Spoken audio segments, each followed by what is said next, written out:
for a second. It's a pretty nice area.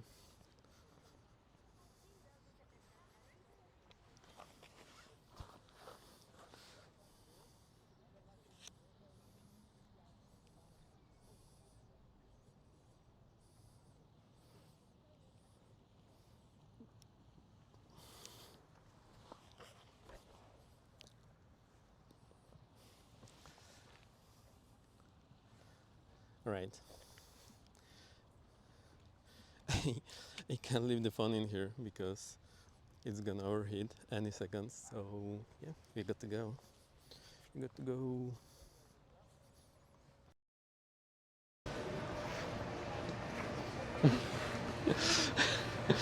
High five. All right.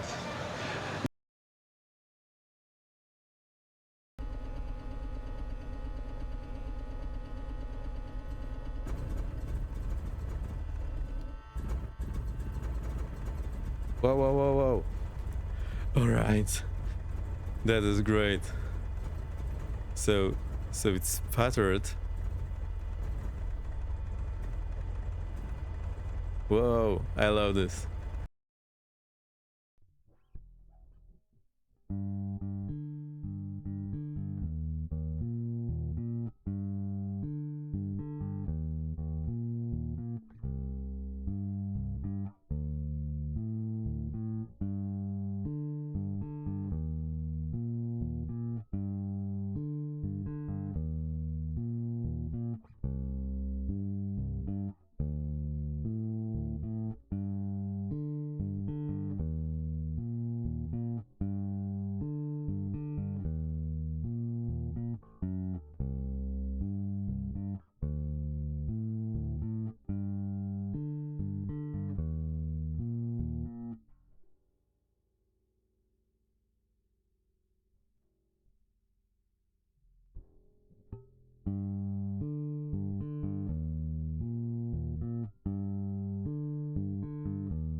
So we can see your badges. You're the founder.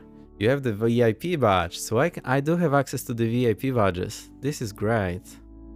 I didn't know that I have it. All right, let me note it. I was also wondering about the features to do it only for the VIPs. And the mod is 0 here. All right, I think I know how we can fix it without too much thinking. A JavaScript again on slot 2 for some reason. I think we never had it before because $100 is the first time chat.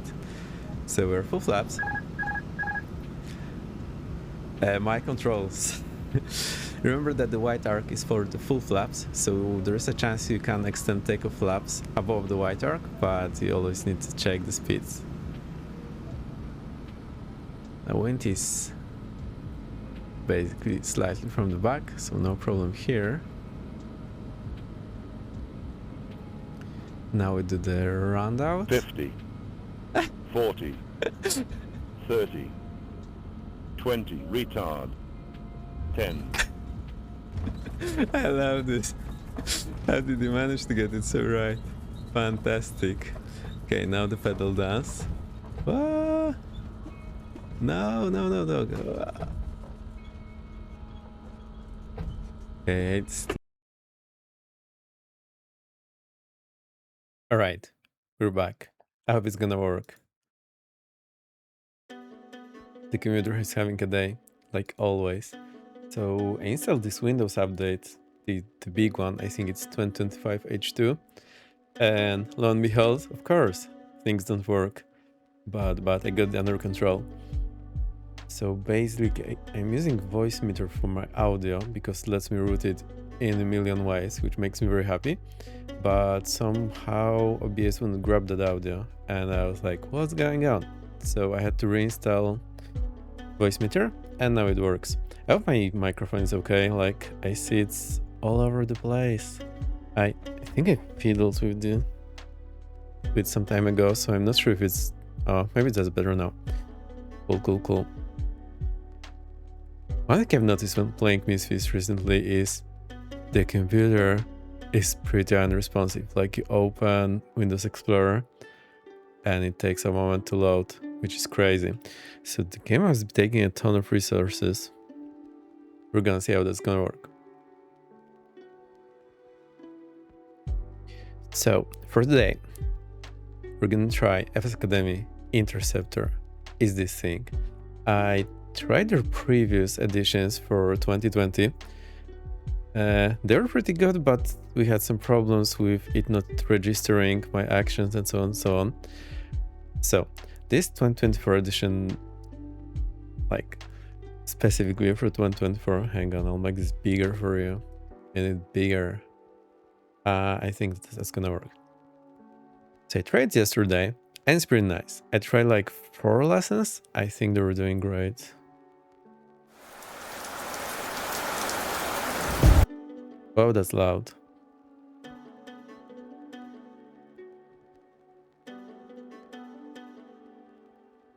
Hang on. I'm gonna make it quieter and play it. Let's see the trailer. What do I have to say in the trailer?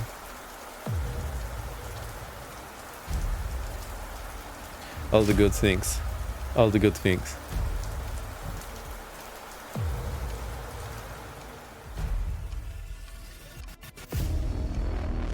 So I think it's really well done. It explains the things that are important, but that are maybe not so obvious when you first look at it. You'll see about that. My favorite is where flying, you need to look at your pitch and bank targets. Pitch angle and bank angle targets. So they do focus on that a lot and give you those targets. So that is pretty great. I really like it. As I mentioned, I tried a few lessons yesterday. It went pretty well. So I actually wanted to go through the full course on my own, only then stream, but today I was like, nah, that's enough. We can go from here. So we'll see how that's gonna work. Everything sounds okay. Alright.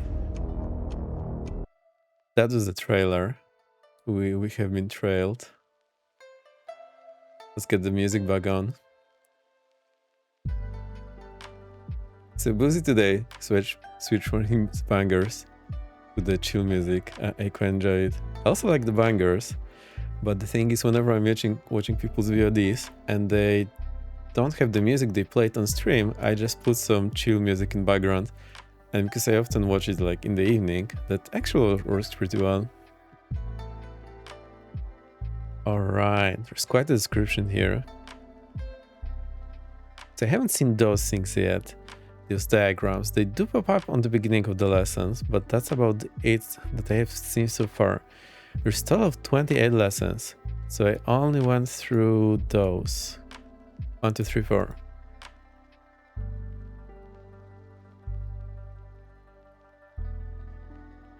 I'm not sure how to put my thoughts into words so that I really get it. The thing is that when you read the book, you think you need to focus on something when flying, but when you're actually flying, in practice, there's some other things you need to focus. So this instructor in the course, I think he explains pretty well. Also, we're flying a lot in Jersey. All right, let's get into it.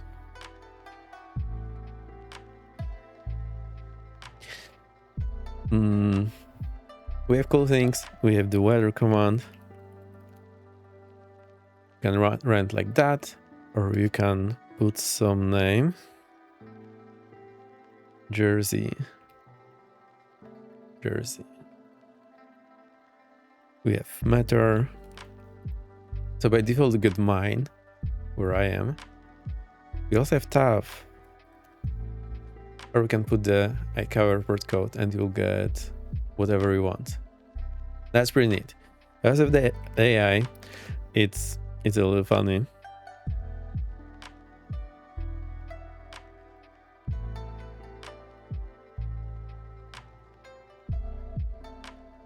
My 70V somehow not loaded. I'm sure what happened. I'll pretend I know what the emotes are.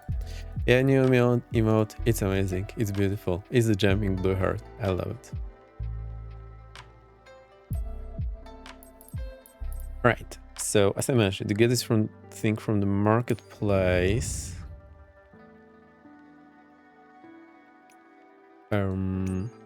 It's here in the activities. I still think the marketplace is pretty jumbled up. I'm having a hard time using this UI. So what I usually do, I just go creator by creator because that lets me see things like bundled easily. So that's the one, FS Academy. That's all there is. I forgot what the price was, but I think it's a reasonable price for what they teach you. As long as it works. Let's see if it works.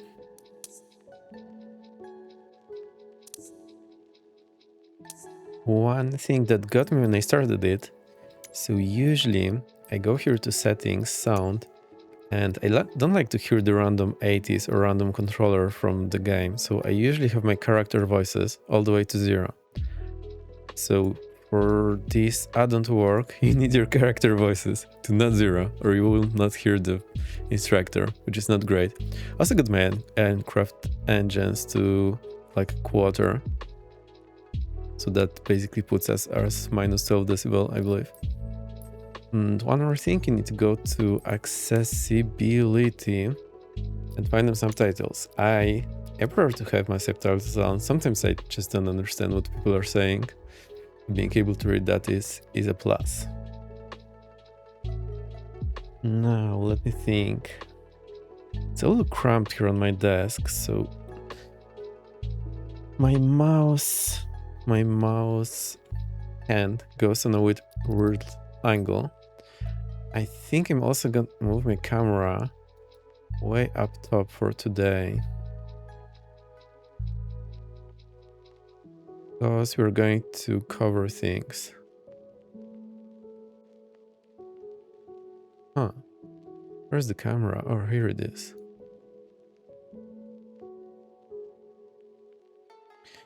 Right, 12:12. Remember. Okay, I just put a screenshot for myself.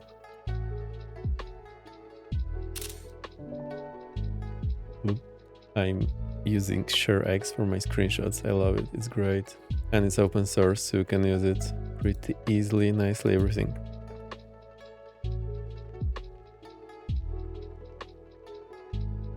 How's everyone doing? Hope you're having good week so far. It's only Monday, but we can do it. Alright, so let's move this thing all the way to the top.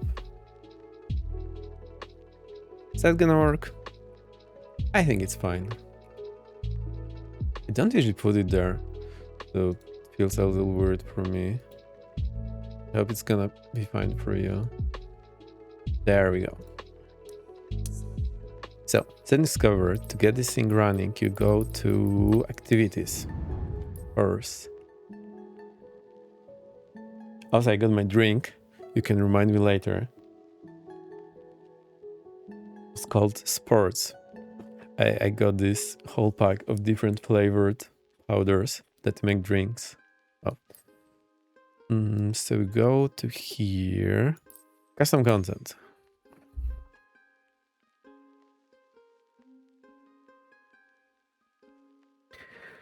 I back hers a little. I make a weird positions on the chair. It's not a torture device. So you need to scroll down here, and then after every lesson, we have to go back and scroll down here. Also, I need to go through those tutorial flights for the shorts series. Actually, I bought the plane back in the day. I didn't actually fly it, and I got in the cockpit like, how do I fly this thing? And then I realized there's these tutorials. Which is a pretty original way to do this. And I think it's a good idea. I think I like it. Right.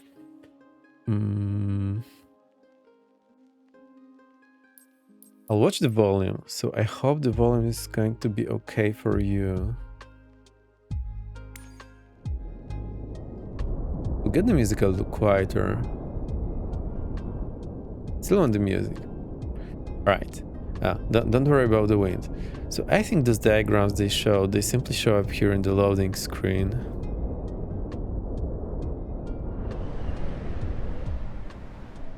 The wind is very ominous. F's Academy, Interceptor. Get familiar with your new environment. Haha, not that new. You will need to be intimately familiar with the instrumentation, which will become your eyes and ears. Your IFR journey starts here. Please remove any navgraph ARAC data. That's the important part. To do that, I just went to my library settings. I can show you. So we go. I need to be careful not to close this thing. Go to Marketplace. Go to my library. And here we can just search Navigraph.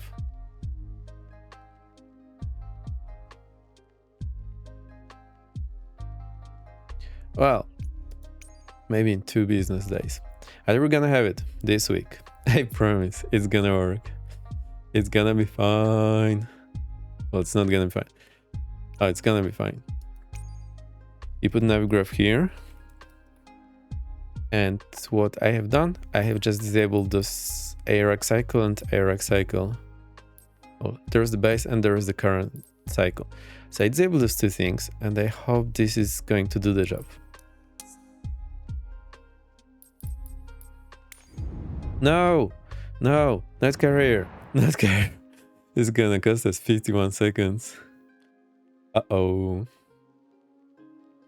Also, I got a new old beer style. I hope you like it. It's pretty cool. I paired it with the hair, or lack thereof. That's what it looked like. Usually I just let it grow wild, but yesterday I felt like not shaving everything. So I went up with this. I used to have this back in the day. All time long. Now this is the new one. Uh-oh. How do I have so many credits?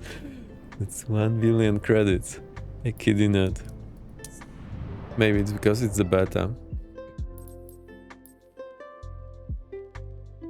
Activities. That's where we're going. Activities. Is my camera angle okay? I think I'll move it a little up. Oh, I think that's much better. So if you don't remember, I have this new camera and I can control it from here. I can just move it around. It's super nice. I love it.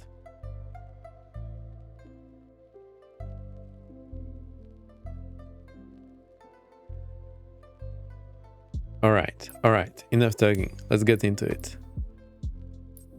So much clicking to get into that. So we have our instruments, airspeed, attitude, altimeter, nav1, turn coordinator, heading, vertical speed, nav1 radio, RPM, RBI, relative bearing indicator, and IDF radio. I like that it starts straight with the ADF and NDB radio. Big fun, big fun. Alright, introduction, drum roll.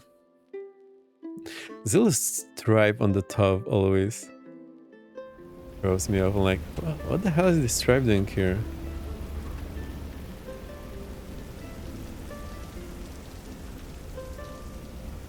Alright, ready to fly. The weather outside is frightful. On first contact. This is Jersey Information Delta. At time 1500 Zulu. Runway in use. 26. Surface wind 200 degrees 10 knots. Visibility 1000 meters in mist. Moderate rain. Cloud broken at 900 feet. Temperature 9 degrees. Dew point 7 degrees. QNH 1005 hectopascals. No significant change. Runway surface is wet, wet, wet. Advise ATC you have copied information, Delta, and advise aircraft type on first contact. This is... As the weather type. Okay, so we've heard through the 80s, One thing I noticed, it says QNH 1005, but the QNH seems to be 1015. I just need to disable my filters. So usually what I have is on OBS. I have my filters for Misfits, but I hear it's not doing a great job in here. So I just disable the limiter and I'll adjust the volume manually. I think we don't need the ducking for today as well. Ducking basically lowers the volume when I'm speaking, but today I don't think we need that.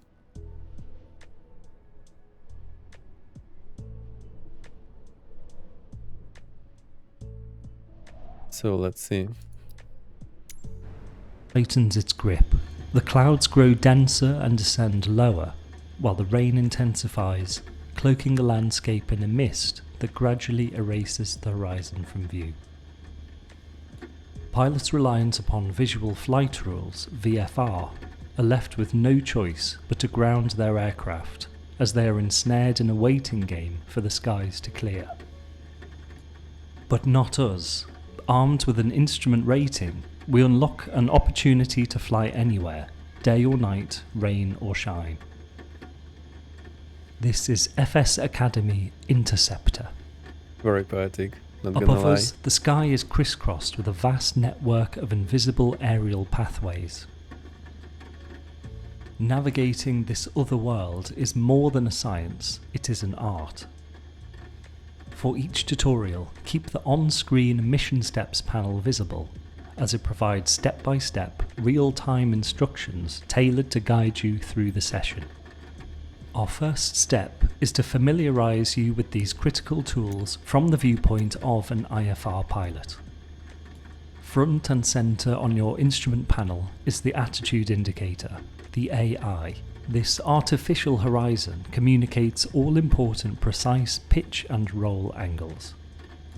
We can see that the sky is represented by blue and the ground by brown. Pitch angle marks are shown above and below the horizon line, while bank angle marks are located along the top of the instrument. The first roll marks from the centre represent 10 degrees of bank, then 20, followed by 30 and 60 degrees. Most turns that we will be performing will be at around 17 degrees of bank. Below and to the left of the AI is the turn coordinator. All major turns we make during Instrument Flight Rules IFR procedures will be rate 1 turns. This equates to a heading change of 3 degrees per second. By turning in this way, we would complete a 180 in 1 minute exactly, therefore a 360 in 2 minutes, as is written on the dial face itself.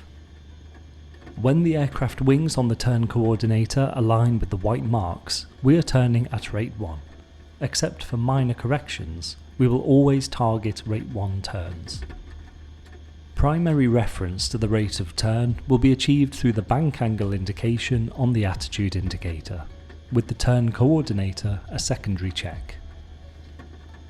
The side slip indicator is located at the bottom of the turn coordinator and shows if we are correctly using gentle pressure on the rudder to supplement our turning, keeping the aircraft in balance. To the right of the AI is the altimeter. This instrument senses the outside air pressure. Pressure reduces as we climb, with the altimeter designed to display this pressure as an altitude indication in feet. Air pressure also changes with the weather, so we must keep the altimeter updated with the correct reference pressure in order to achieve an accurate reading. This pressure is reported to us in the Airfield Weather Report as a QNH, which is the air pressure at sea level. When the correct QNH is set, we will observe our height above sea level on the dial, which is our altitude. Parked on the tarmac here in Jersey, we are above sea level. We therefore see the airfield elevation of 277 feet displayed on the dial. Each hectopascal increment in QNH corresponds to around 30 feet on the altimeter, so a precise setting is essential. Around the world, QNH may also be referred to as the altimeter setting and can be reported in inches of mercury. Below the AI, we find our heading indicator. This may be represented by a simple directional gyro as seen here, or a more advanced horizontal situation indicator, HSI, as found with more modern avionics. Turning to and maintaining a desired heading is a cornerstone of instrument flight, as achieving a prescribed path over the ground underpins every IFR procedure. Heading and track are two distinct properties.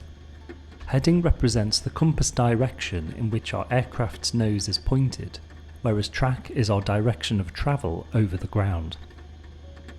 Without the presence of wind, heading and track are equivalent, but once wind drift becomes a factor, we must have a clear understanding of each, which will be discussed later in the course.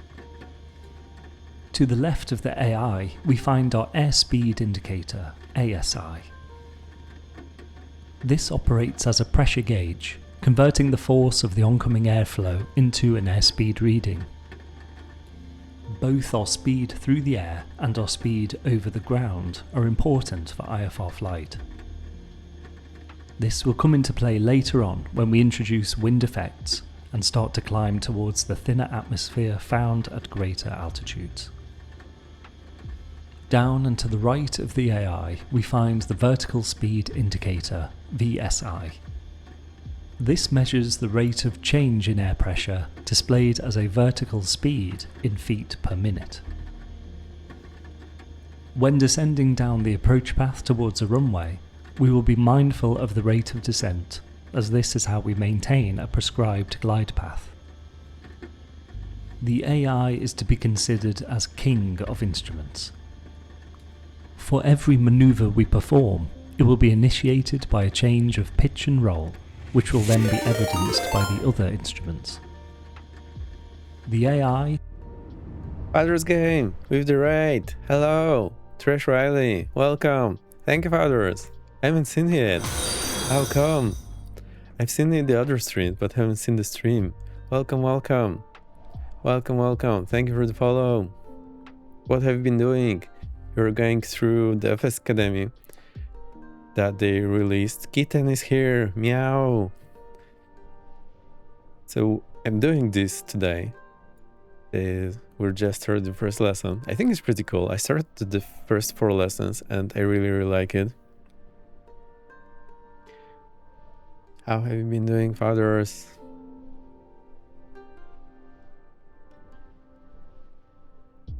What have you been up to?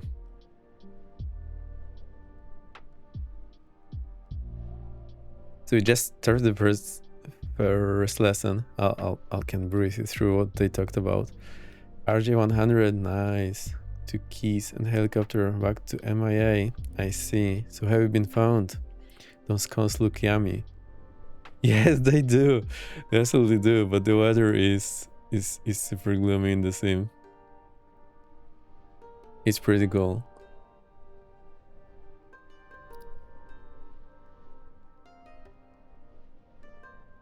Shall get back to the lesson. This is the first one, so the speaker is just talking a lot, and that's all good information. I like it. Hang on, let me make sure I have followed you, and I'll get notifications on so I can say hi next time. But you're streaming much more like Bane's times. Great to have you here. I swear, when Misfits is running, my PC is hella slow. It's hilarious. I will consider hooking up some second PC just for OBS because this is strange. Thank you for the follow. Go lurk. No worries. I come here for the raid. Thank you. That's so nice of you.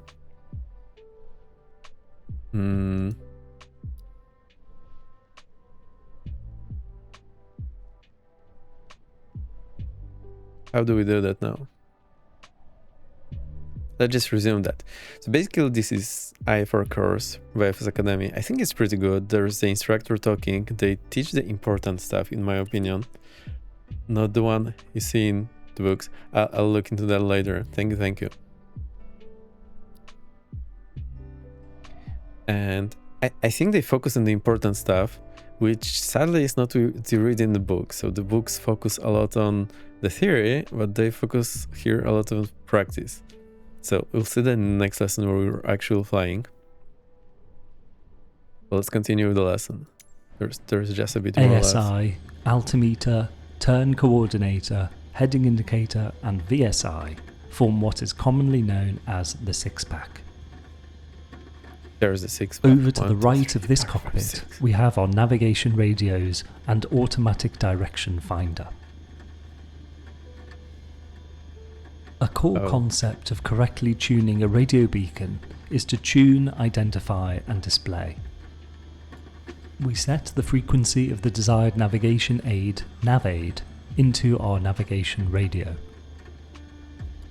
Then we verify that the intended beacon is being received and is operating. We do this by enabling the ident function and listening to the identifier signal transmitted in Morse code. Once identified, we can begin to use the NavAid by displaying it on our instrumentation. As an example, we will tune, identify, and display the Jersey Non-Directional Beacon, NDB.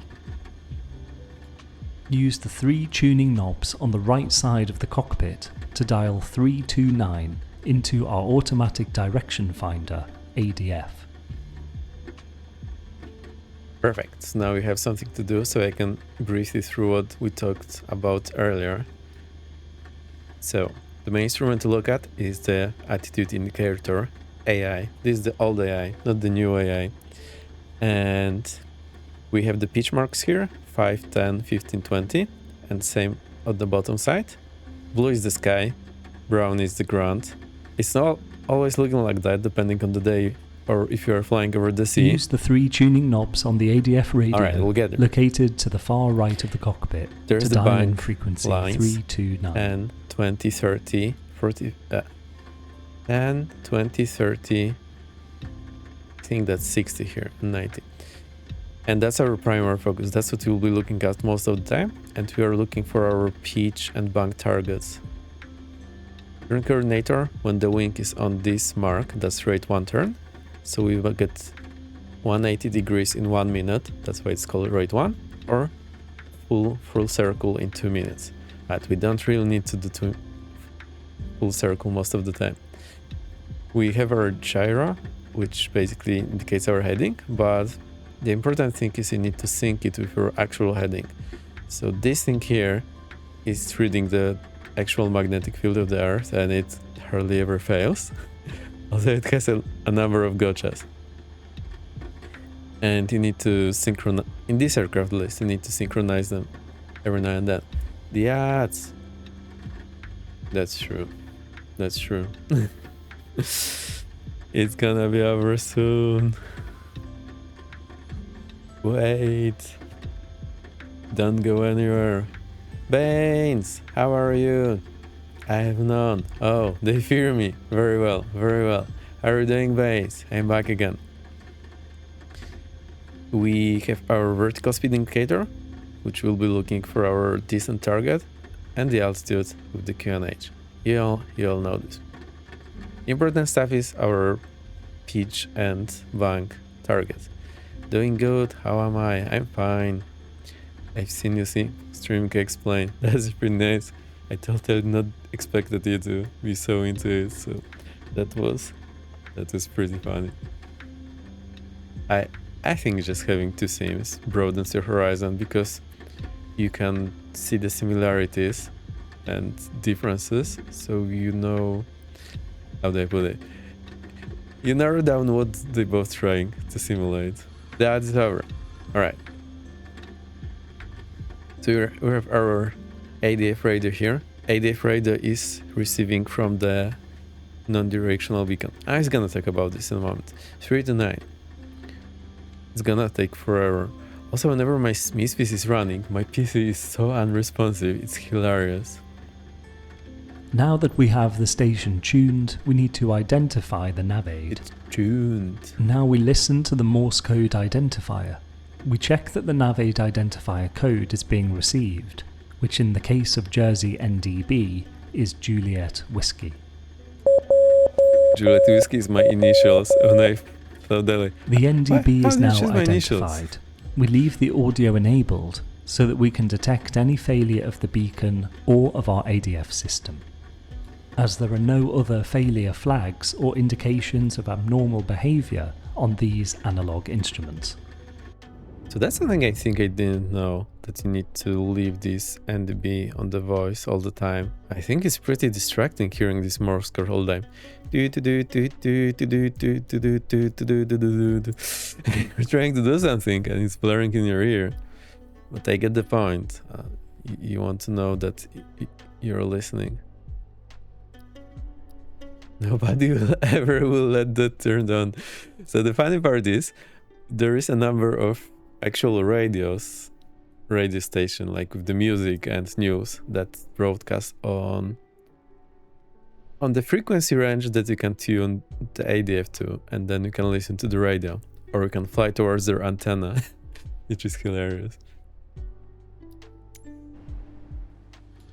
Knowledge of Morse code is useful but not essential, as the dots and dashes are displayed on IFR charts alongside the nav aid's identifier letters and frequency.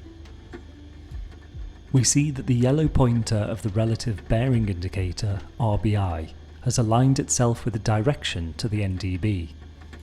This does not relate to the bearing indications that surround the instrument, as this is simply a rotatable compass card. Simply see it as a relative direction compared to the aircraft symbol at the centre of the dial. The needle currently shows the NDB to be at around 15 degrees to the left of the nose. Turning left to centre the needle and maintaining this position would fly us to the beacon, assuming there is no wind drift to account for. I will now turn off the ADF ident audio. Non-directional means that the beacon transmits a single signal in all directions. The ADF radio is only used for NDBs. Our And stack of radio commercial equipment radio has the stations. communication radios down the left side and the nav radios on the right, with nav 1 on top and nav 2 below. To tune in a desired nav aid, we use the tuning knobs to dial in the frequency found on our charts. With nav radios, this sets the standby window of the radio, which can be made active by pressing the white swap button. Our nav radios are multi-purpose, as we can tune in a range of different nav aids depending on the task at hand. We will start with the VOR, the very high frequency omnidirectional range. Omnidirectional meaning that in contrast to the non-directional NDB, a VOR radiates a signal for each of the 360 compass bearings, which each bearing known as a radial. For instance, the signal projected on magnetic east aligns with the 090 degree radial, while the signal directed magnetic south is the 180 radial. To tune a frequency, we use the tuning knobs at the base of each nav radio. Use the knobs to dial in the Jersey VOR, frequency 112.2, into the nav1 standby window. So the interesting part is that these can tune in the VRs and the ILS, which transmit very different signal. That what they didn't mention is that there is a convention and certain frequencies are always VR and certain are always ILS. I forgot what the formula Use the is nav1 because I don't tuning really need knobs it. to set a frequency of 112.2. But basically, looking at the frequency, you can determine if it's ILS or VOR. I just forgot what the convention is. And they have quite a big separation between them as well. So I think that's also how what the receivers know. Augie, with the gifted, thank you. There you go, Gitan. Enjoy. Thank you, OG. OG, is our big supporter. Cool guy. And for the veins, this guy. Supposed to be lurking. Thank you, thank you. Much appreciated. There we go, Baines. Oh, Baines, you also not mentioned that you saw that in X-Plane the knobs are much snappier. I think I know what's the reason. I think Misfits only reads the input once a frame. So if you do multiple inputs between 2 frames, it will only read it once. And I think it's pretty inconsistent because of that. Lurking and gifting. Oh dear. Thank you, thank you. Now we have super card emotes. You do. I got them from Etsy. They're super nice. Thank you, OG.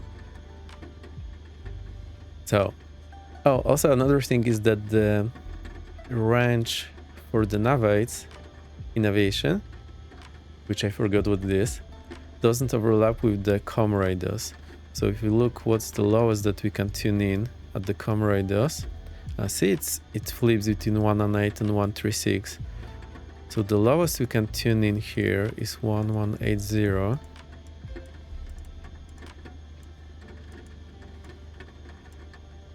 And you cannot tune any lower. So the frequency range in aviation radio, the communication radio, goes between 118 and 136. So it's pretty limited. And it's light of sight communication. So you can see people if you can hear them. In most cases. There are a few gotchas, but in most cases that's as long as the power is enough, but usually it's enough. So that's a limited range, and back in the day we had 25 kHz spacing, and recently we have slashed that into 3. So there is now 8.33 kHz spacing between each frequency.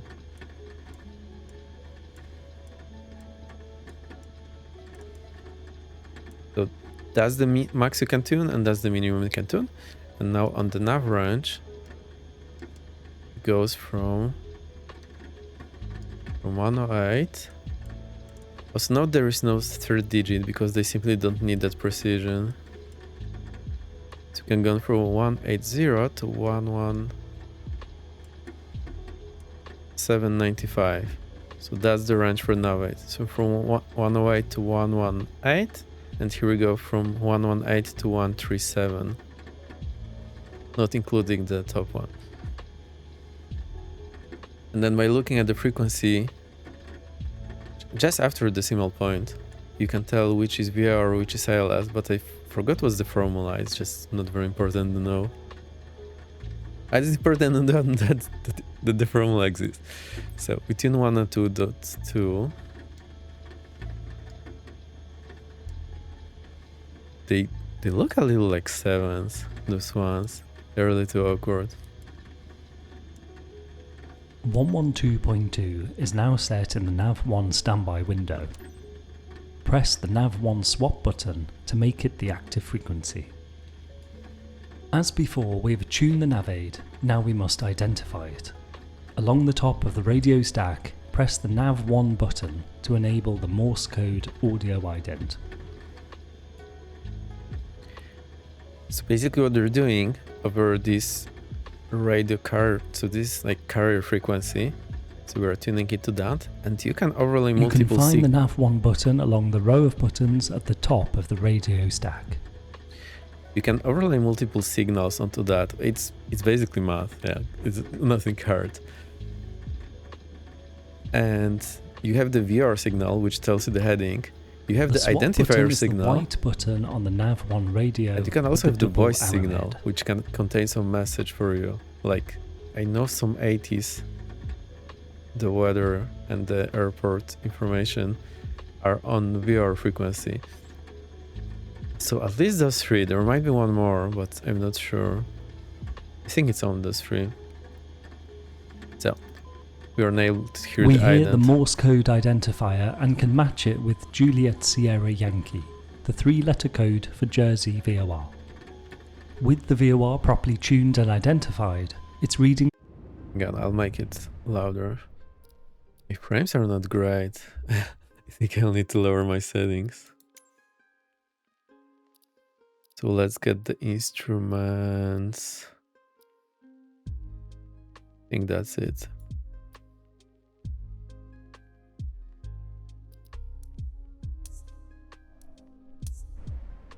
Can be presented on our cockpit Chavez, displays. welcome. Since we've set the VOR on the NAV1 radio, its guidance will appear on the NAV1 receiver. This instrument visualizes our aircraft's deviation from a selected course in degrees, indicated by the vertical white needle, the Course Deviation Indicator, CDI. The needle can show up to 10 degrees of deviation to the left or right of course, with each dot on the dial representing 2 degrees. The first 2 degrees is shown by the edge of the circle at the centre of the instrument. To maintain our course, we fly towards the needle. For example, if the CDI needle is deflected to the right, we need to fly to the right to recapture our desired course. If the VOR station or nav receiver were to fail, we would be presented with a red failure flag on the face of the dial. This failure monitoring allows us to silence the ident. Please press the NAV1 ident button again to turn off the audio. At the bottom of the NAV1 display, we see the OBS knob. OBS stands for Omni Bearing Selector and allows us to define a particular VOR radial that we wish to track, either to or from the beacon. We can also use the OBS to determine our relative bearing from the VOR, our radial, and therefore the direction to fly to reach the beacon. Turn the OBS knob clockwise until the CDI bar centres with a 2 indication, shown by a white triangle pointing upwards. This will be with 080 set at the top of the dial. With the CDI centred and 2 displayed, the top of the dial shows the course we would need to fly at this moment to track directly to the VOR. We see that this would be a course of 080 degrees.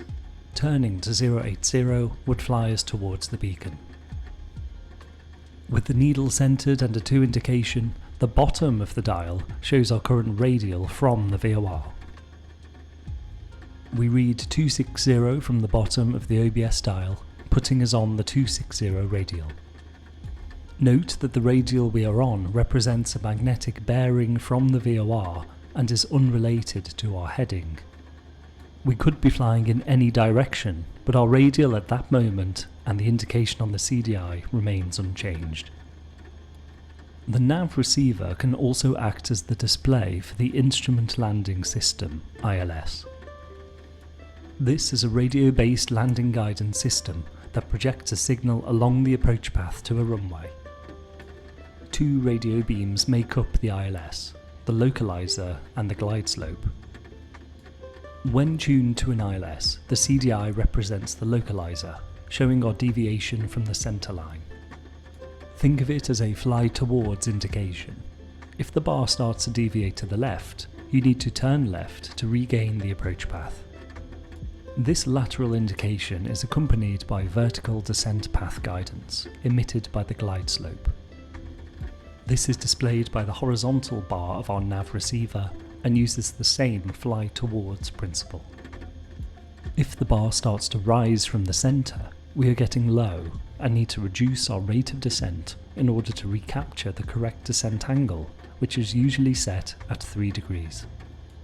Combining the localizer and glide slope forms the ILS and is a very precise and reliable landing system. Instrument flying requires focused attention and the prompt identification of any deviations from the intended parameters. Detecting discrepancies and drifting needles early allows for minor and more gradual adjustments, rather than abrupt and significant corrections. This is similar to balancing a pencil on your finger, where subtle and timely movements are more effective than large and erratic ones. Through consistent practice and experience, pilots develop the skill to understand and trust the silent guidance of their instruments. We will start with the basics and concentrate on building a solid foundation.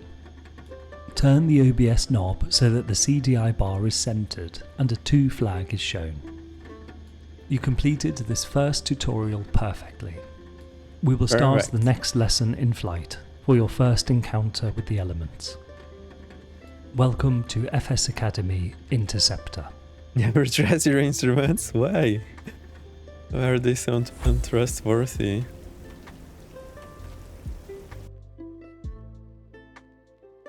No, seriously, trusting your instruments can be harder than you think. Like,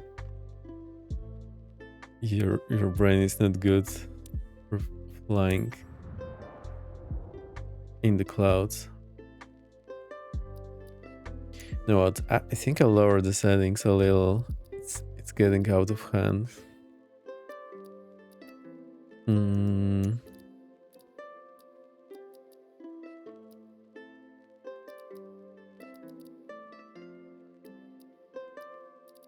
Let's give it. I forgot what I need to change for my usuals. The person inserting data usually do a bad job. LL. Well, in that vision, they get paid a lot to get the right data, and their head is on the line, so at least they try. Right, pull the T-scan pattern.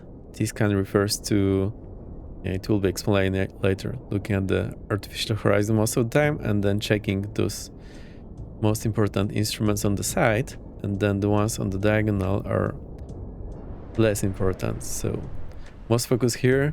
That's our first priority. Second priority, those in the T. And third priority, those on the diagonal. And then everything else. Radar turns 70-degree bang. Oh no, it's happening. Now, I'll probably be doing this fairly well because I practiced yesterday. But it's just not easy. Like, it takes some time for your brain to click and do that nicely. So I highly recommend practicing that. I'll show you how you can practice later. I saw some exercise what to do.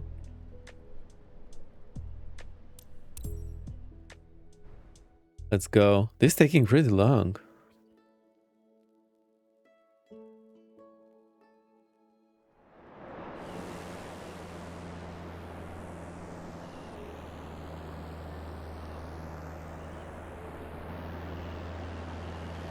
I'm giving it some time so we can stabilize. But the frames, not great. Oh look, we have the flyback camera.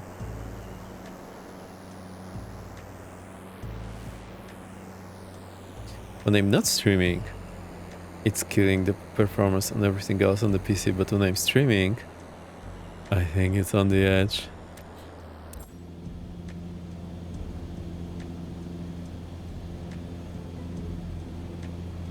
We initiate our flight over the Channel Island of Jersey, holding steady at an altitude of 2,000 feet.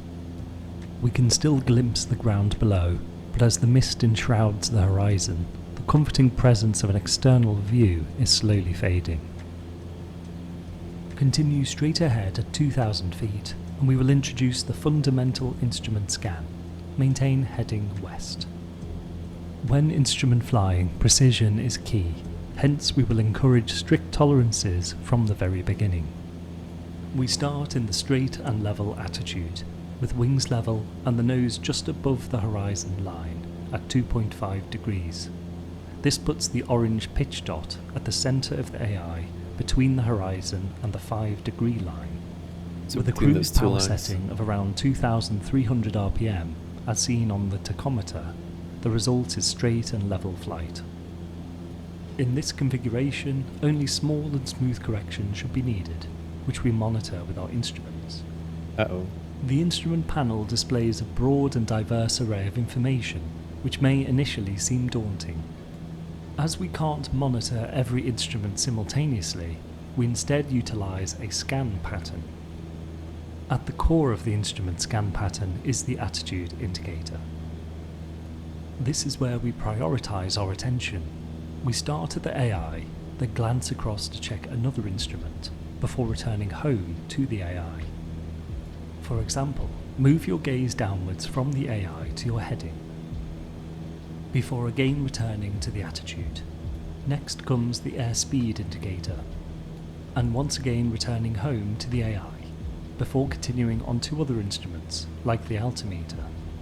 This will be the basis of your straight and level scan technique, so put it into practice right away so that it becomes second nature. This T formation of instruments represents our primary flying references when maintaining straight and level flight. Keep flying west at 2,000 feet using the T-scan pattern. Yeah, the planes always had the AI.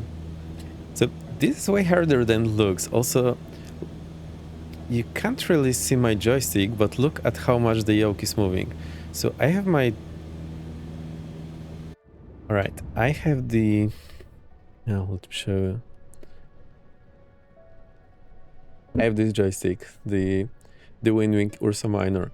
It's absolutely great, mostly because it's very soft around the center. So most joysticks, they have very hard detail in the center and they require a lot of force to get them moving, so you cannot make very small adjustments. Now the thing is, with this joystick, it's very soft around the center, and so it's more like the real plane, and I literally move it. So what I was doing now, I was moving the top of the joystick like 5 millimeters each way. Tops. Flying a yoke plane with a joystick, heresy. Yeah, I know. It's just on my lazy setup. So I have the other setup on the right. There's a big screen and a yoke and everything, but it takes more time to get it set up, and I just wanted to make it nice and easy. Anyway, joystick is great, so can't go wrong with that. Hang on, I think the lights are a little too bright.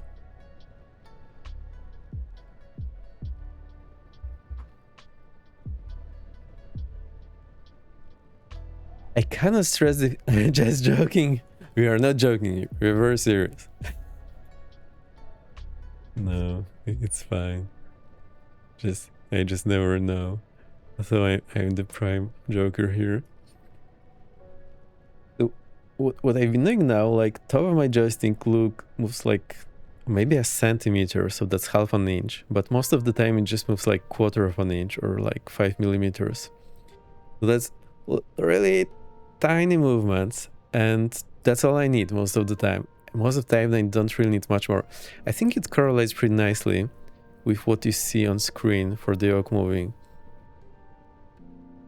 And I think for most people who haven't been flying real aircraft, I think that's very surprising. And when you're doing the joystick or gaming, you usually whack it around like no tomorrow, but in actual flying you need very subtle movements. Also, it's not about the movement, it's about the force. So have a look how much the yoke is moving. It's literally millimeters. See, and there's effect already, and it's in IFR flying. That's quite a noticeable effect. Like, have that for a 5 seconds when you're looking away and your bank is all over the place. Same for the pitch. We need to aim small. It's more like being a sniper than I don't know, being artillery or a bomber. And anything is out of target for a few seconds and you're off. So look, now I'm just 2.5 degrees in the wrong direction, and do that for 10 seconds and our altitude is totally off. Have our bank by 10 degrees off. So that's the Lasagna, straight hello, and level hello. attitude and the T We're scan learning to pattern. fly. When performing a turn, we modify our scan pattern to suit our task. For a turn, we first use the AI to precisely set the desired bank angle. Then we continue to scan, centered on the AI as before, but now giving extra attention to the altimeter. We monitor our altitude during the turn, then shift our awareness to our heading indicator as we start to near our target heading. We want to perform rate 1 turns for all our major turns when flying IFR. Rate 1 gives a change of heading of 3 degrees per second. The bank angle required to achieve this is dependent on our speed. Take 10% of our airspeed and add 7. This gives a bank angle guide for a rate 1 turn. We will be generally flying at around 95 knots indicated airspeed, so 10% plus 7 gives us approximately 17 degrees of bank. That's As around the here. first bank index along the top of the AI represents 10 degrees and the second 20 degrees, we will place our orange roll pointer between the first and second marks to achieve 17 degrees. Using the AI, make a left roll to a 17-degree bank angle. So you need to be focused all the time because anything goes out of target for a short moment. And look, my altitudes, my heading is all over the place. And if you look at the tolerances for passing the instrument rating or commercial license, oh, I wonder if the 111 is working correctly. It is. They're pretty tight. So see, and it's like 2.5 degrees, and get your protractor and see how much 2.5 degrees is. That's really not a lot. And you're off by like 1 degree and everything is all over the place. So you really need to aim that like a sniper. One problem I'm having here is I cannot see this middle bar through the orange thing because it's to the side, so there is a parallax effect. If that was bank in front of me, that would have been much better. Right. So out the like 15-degree bank, that's a little easier to maintain here. And also gives us Maintain correct this bank angle, continuing to use the attitude indicator as the foundation of your scan, while increasing awareness of your altimeter to ensure level flight. Now keep this bank angle, maintaining the orange bank indicator at the top of the AI between the first and second white marks. Aeroplanes have positive roll stability, meaning it will want to gently return to wings level in a turn. Make sure to keep just a very light roll input on the controls to keep the bank angle maintained. You will also likely need a light nose-up pressure to avoid losing altitude now that we are in a turn. Oh, I think we overshot. Anyway, gives me more time to talk. So I need to keep this small little ball between this first little line for 5 degree and between the horizon. That gives 2.5 degree pitch. That should give us straight and level flight. Now, my second reference... Keep the orange bank pointer between the 10 and 20 degree marks. Also this.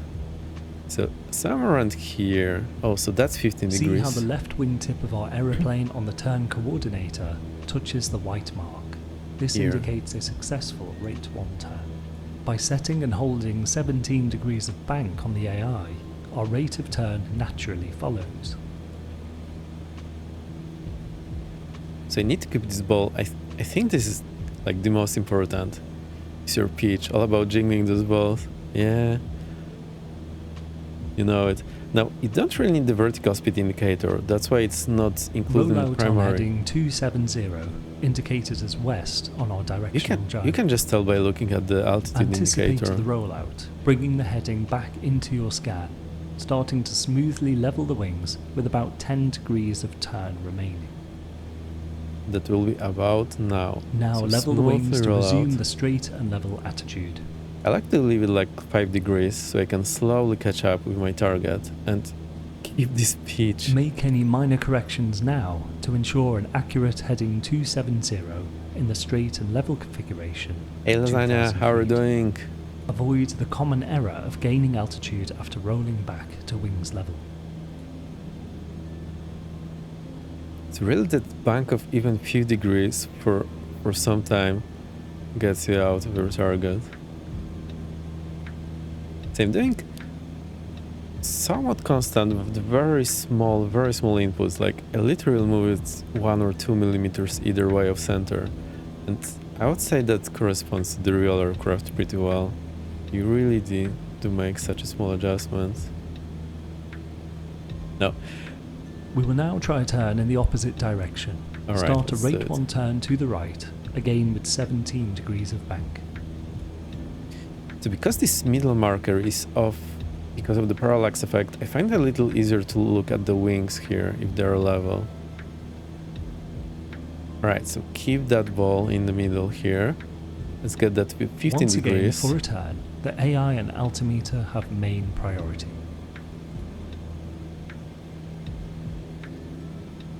So I'm looking for those wings to be aligned with this first line, which is 15 degrees. That gives us rate 1, give or take. And then I can look at my altimeter. It gives me also the vertical speed We're going to information. roll out this time on heading 310 degrees. Remember to anticipate the rollout by Roger, about roger. 10 degrees.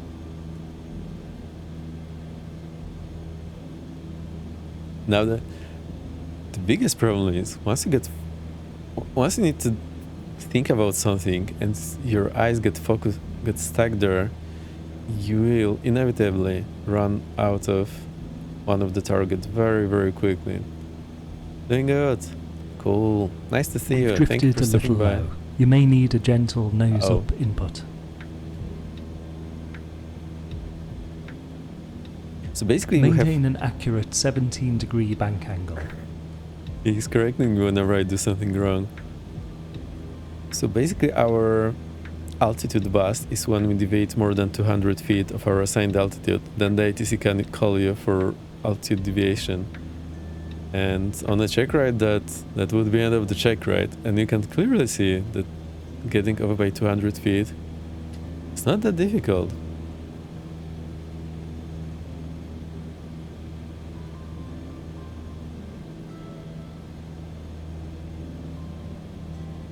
I can't see this needle moving in my peripheral vision. So still... Maintain an accurate 17-degree bank angle. Increase awareness of the heading indicator in your scan as we near our rollout heading.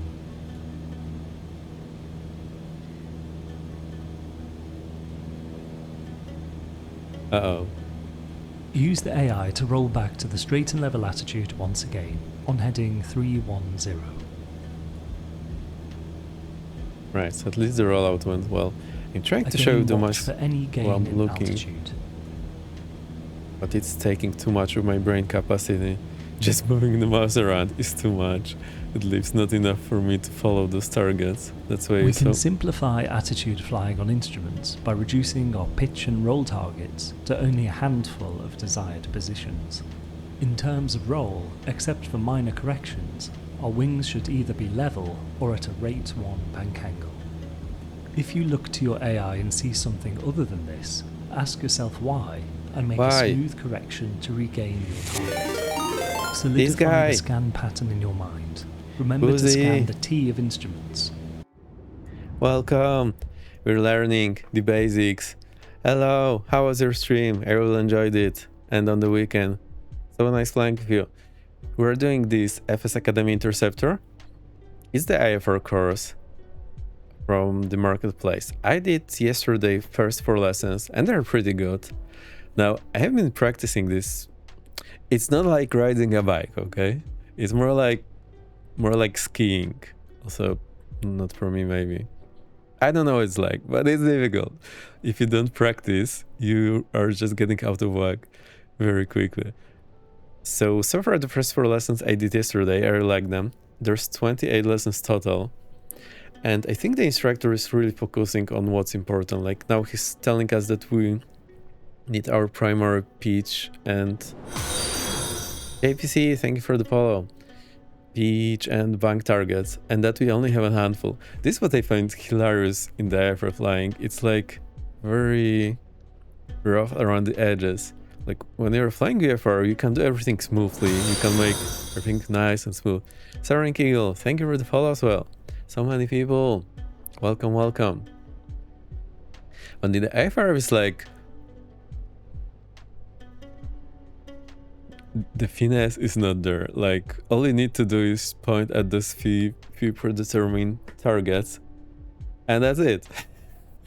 So when I'm playing actual IFR, it tends to be feeling a little rough. It's definitely not as smooth as in the VFR because I don't have so many references and I need to focus on hitting those targets, if you know what I mean. It feels like just juggling between few settings that we'll learn in the following lessons. So we have straight and level, climb, descent, bank, and bank. And you have climb, bank, and descent, bank. So we have 1, 2, 3, 4, 5, it's like 6 settings. And that's all you need. You just use the 6 settings and you're good and just switch between them. So the finesse is definitely not there. That's the course, it's in the marketplace. We'll see how it works. This is the new addition. So far I haven't had any trouble. With the previous I was having some trouble it not registering me doing things. But this one so far has been good, so we'll see how it works. And there's a number of lessons. So we've done the introduction to explain where the instruments are. Now we are doing turn control and learning the T-scan. I'll go back to it. Any questions? Good, I'm happy to answer. And oh, I was mentioning that I'm doing very small movements with my joystick. I love that the Winwing Ursa Minor joystick is very soft around the center, so I can really do those 1/4 inch deflection each way, or like 5 millimeters. And most of the time that's what I'm doing, and that feels pretty much spot on to me. So I know a lot of people are complaining that Misfits 2024 is very sensitive. I think it just has to do with the hardware. Normally the stick is very long, so you have a little more movement. With this Ursa Minor, I think it's because it's so smooth, I can use it without... I think I don't have any scaling here or any curves. I'm pretty sure I don't. Oh.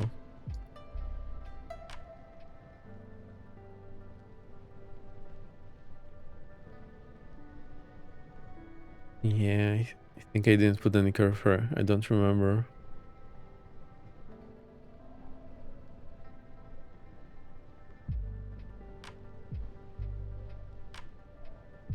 Oh, I did put a curve. Alright. Sorry, I do have a curve, so that's like minus 25%. Alright, so it is oversensitive. I take back what I said. It feels better with the stick. We don't adjust your stick sizes here. Oof, we're safe. Alright, let's go back to the lesson.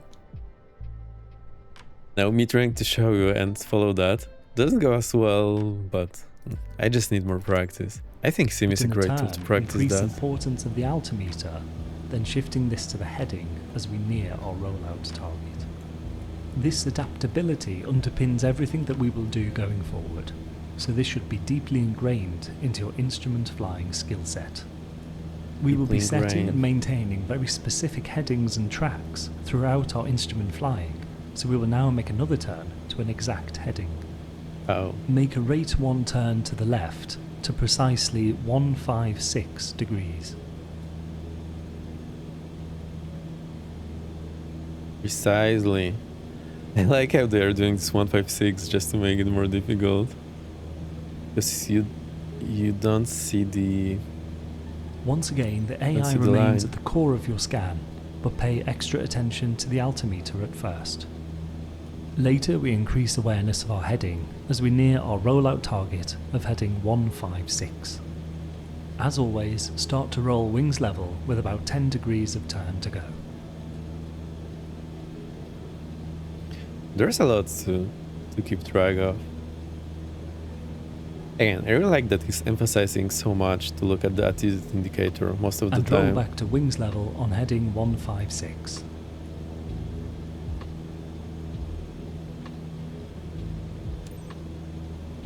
Whilst our attitude remains key, we can adjust our focus of other parameters depending on our task. Not gonna lie, we will next introduce rollouts. Changes in altitude and see how our scan pattern priorities shift. Those rollouts for me can be pretty rough most of the time, because I don't have the brain capacity to do it smoothly. I'm like, alright, I'm on a heading, let's roll out. Just slam it. Alright, that wasn't that bad. Still, it's more difficult than it seems, so I totally recommend to try.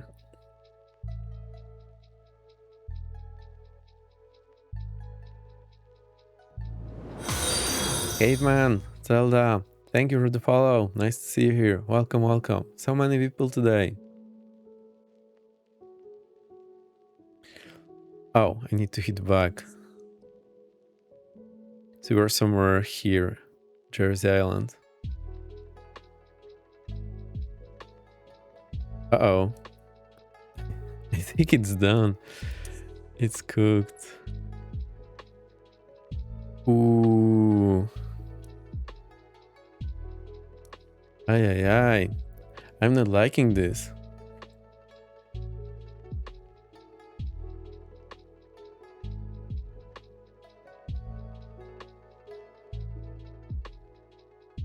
Uh-oh. We might have to restore the thing. Hmm.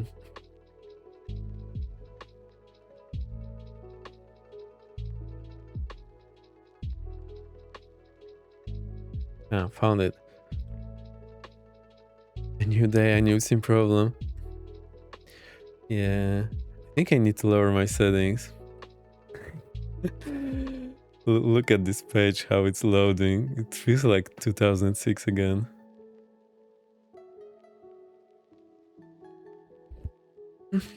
Alright, let's restart the sim. In the meantime. Bye bye. Simulador is gone. I wonder if it's going to be able to quit. Alright, it died. Perfect. That's the shot I took during my training. I really like this shot.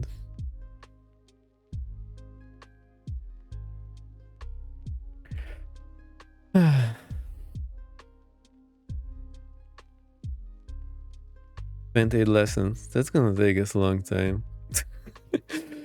Alright, sim starting. There's this My CFI book. I had this recommended by some other instructor streaming here at Twitch.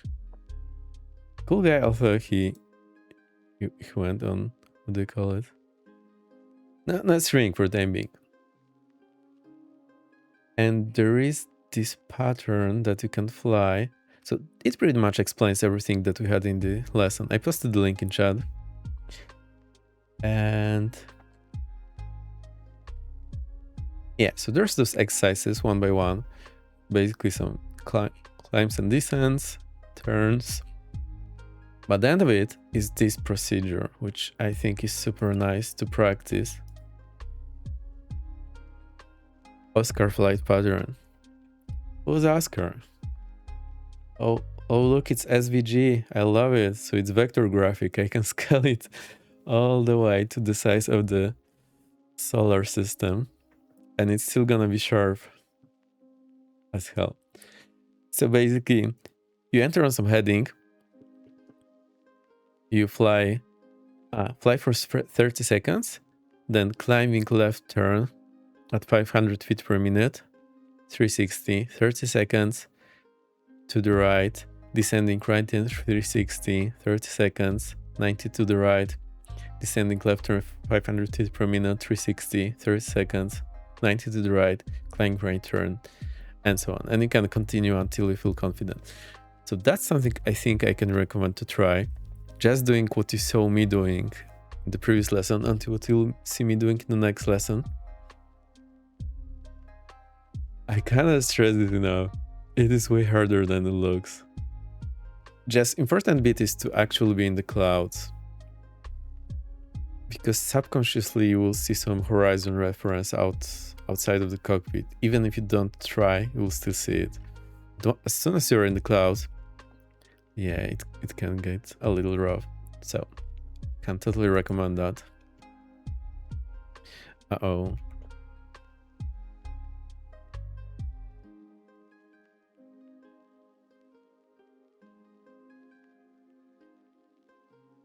Oh, and here's the thing that they were trying to teach us in the lesson just now, that we have basically, we need to remember our targets. So there is, you can write down for aircraft the targets that you need for certain things.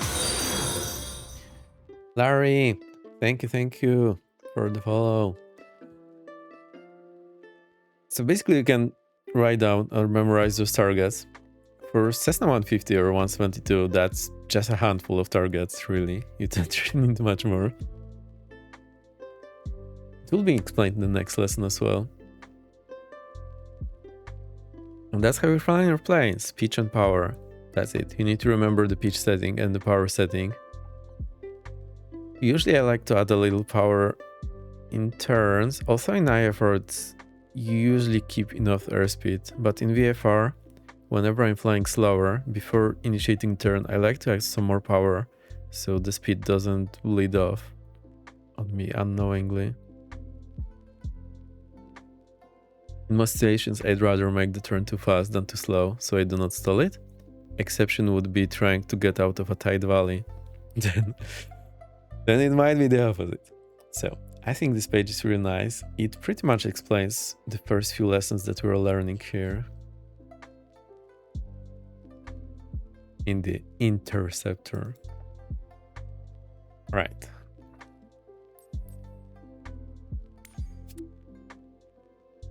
Hey, I'll look into this next time. Thank you, thank you. Activities. I hope you're enjoying this. It's slightly boring for me because I did it yesterday. With the introduction, we did turn control. I think it highlights in the grade last one that I finished. So altitude control is the next one. So here are the targets for me to remember. Climb, pitch 7.5, so that's between the first small line and the big 10 line. And power full. So full throttle ahead.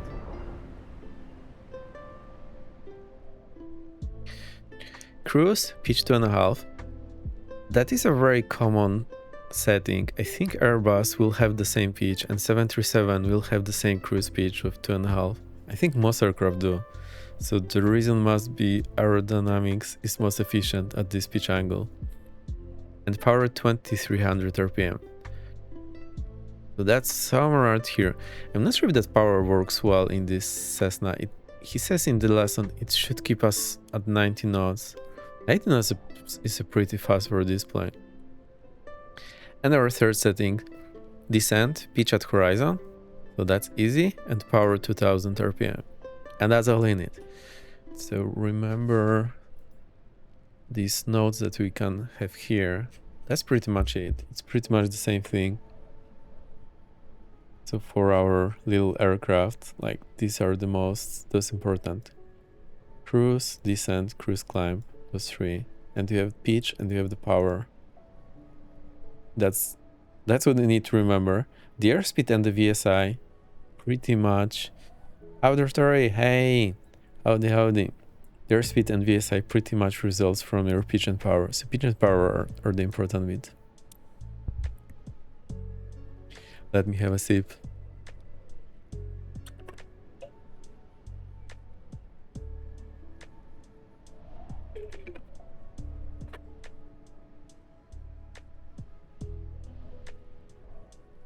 Let's go.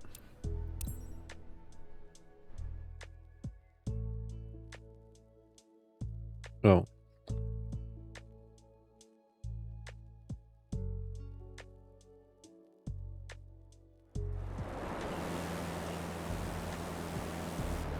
I love how I went to drink and the camera zoomed in on his face. Yeah, it's basically supposed to zoom on me to keep my face somewhat same in the frame. Well, now see, I go back and it zooms in. It tries to keep me somewhat constant in the frame. I really like this camera. It's super nice.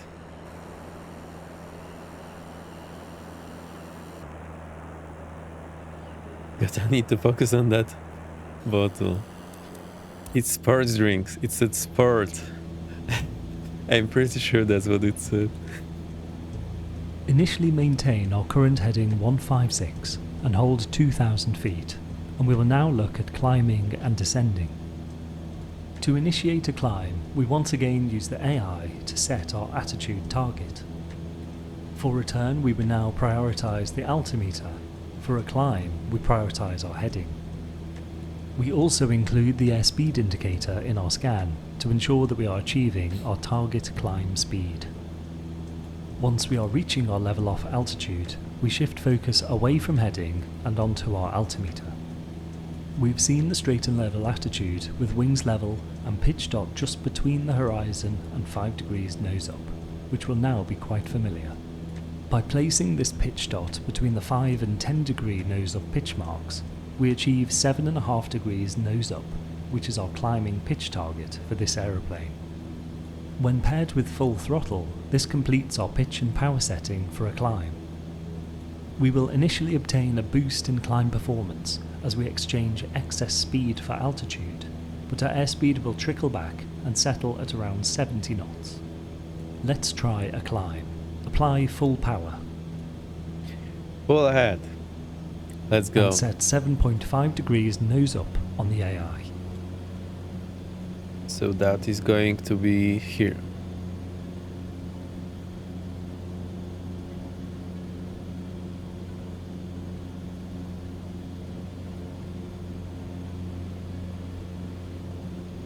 And the speed is going to slowly decay to 75-ish.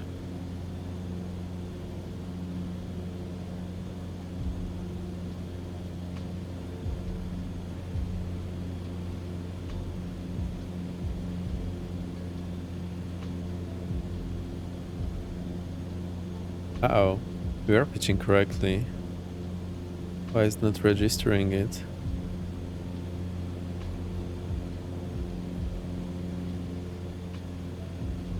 Monitor the AI to keep the climb There we go. attitude and check our heading for any unintentional turning, keeping 156. We're aiming for 4,000 feet. See how we get an ambitious initial climb rate as we exchange excess speed for altitude. As we climb with full power, watch for a left roll tendency caused by our clockwise spinning propeller, which you will counter with gentle right rudder, just enough to keep the black ball on the turn coordinator centered. Also, the It's nose here. will want to drop as our airspeed reduces, so trim nose up as required. The speed will settle at around 75 knots. This heading keeps getting off, usually to the right. I think it's because of the parallax effect, so if I have this in the center, then I'm actually in a bank. Or am I? It's just this middle mark is not very visible there. It's not as much as it should be. That's a little strange. To anticipate Thousands to go. leveling off, take 10% of your vertical speed as the figure in feet, where we should begin a slow and smooth return to the horizon. For a 500 feet per minute climb rate, 10% gives 50 feet, so we will begin to lower the nose when 50 feet from our target altitude. Avoid the common error of lowering the nose too early and by too much. That's a nice rule of thumb. 10% of vertical speed, that's when we want to level off gently.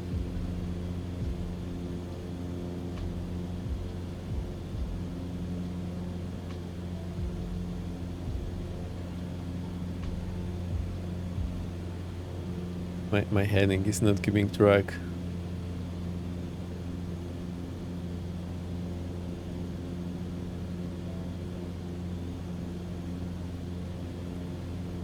As we near our 500 to level of go. altitude, shift priority from the heading indicator to the altimeter. When we reach 3,950 feet, very gently, slowly lower the nose towards the straight and level attitude, aiming to zero our vertical speed.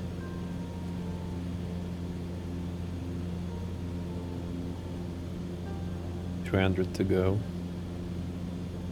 Well, for the climb, I think I don't need to call it out every 100 feet. Close to the minima, I would. And the heading is off again. Right.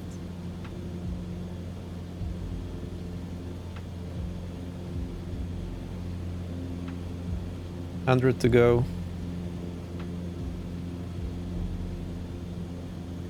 That's 50. I'll just lower it to the half of my pitch target.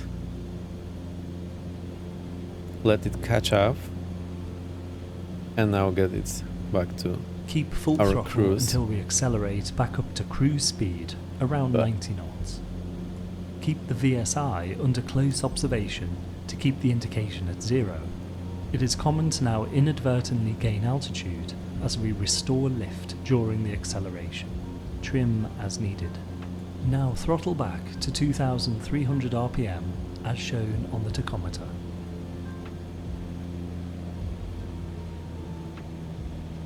So I throttled back. I think that should be...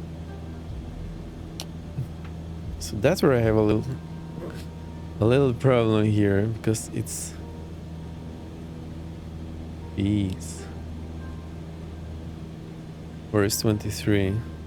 Now maintain 4000 feet on heading 156, straight and level attitude. Yeah, easier said than done. It's looking at the RPM throws me off here for some reason, and I cannot see the RPM very clearly anyway, which is a little unfortunate.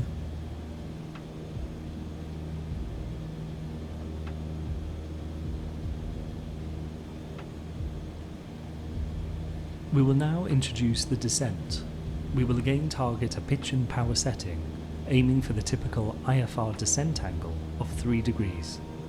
To transition from level flight to a 3-degree descent, we lower the nose by around 3 degrees, as you might expect. This isn't to say that we pitch down to 3 degrees, but that we want the aircraft to lose height at that angle. As descent angle is not displayed on these instruments, we calculate an equivalent vertical speed by multiplying our ground speed by 5. When we apply wind corrections to our airspeed, we get ground speed, but in these calm conditions, we will take our indicated airspeed to be roughly our ground speed. For example, 90 knots times 5 is 450, so we would target a descent rate of 450 feet per minute using the VSI. Our descent pitch attitude is wings level, pitch dot on the horizon line. We'll try this now.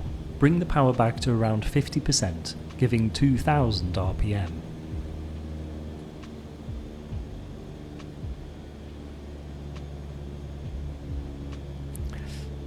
This trying to hit the correct RPM takes too much of my attention. And lower the orange pitch dot on the AI directly onto the white horizon line. We'll descend to 2,500 feet.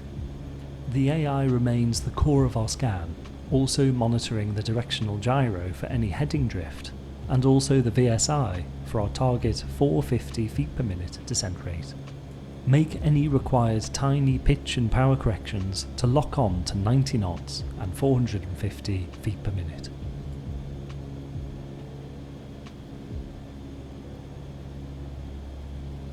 I'll add just a touch of power. Airspeed is lower than we wanted.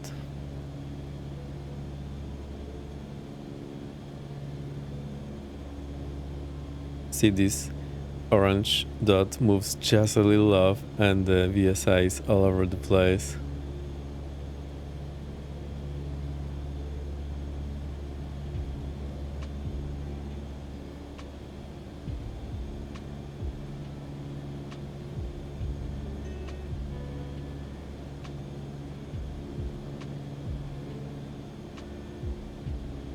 And there's not even any turbulence. Alright, we're getting there. It's fun. I think I'm doing just a little better than yesterday. Also trying to talk through it, and definitely also moving my virtual head around the cockpit is a little problematic.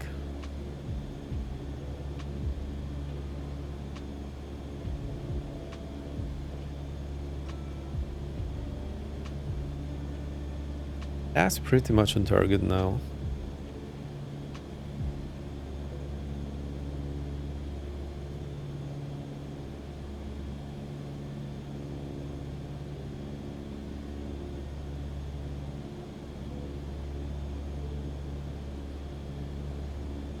$500 to go. Keep the orange pitch dot locked onto the horizon line. Keep the AI as the core of the scan pattern.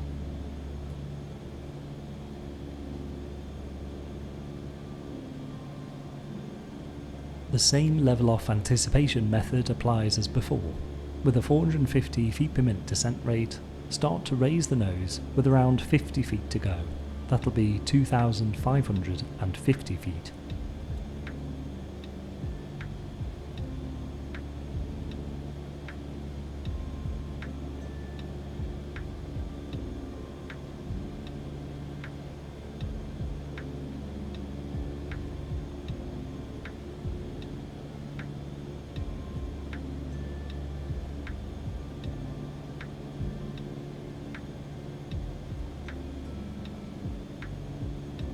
Hundred to go.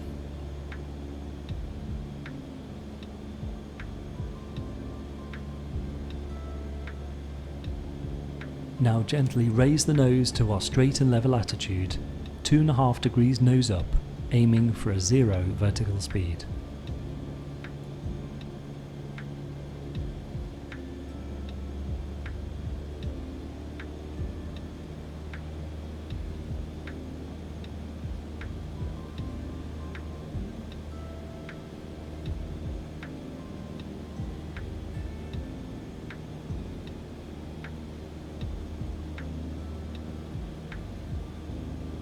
And increase power to maintain 90 knots.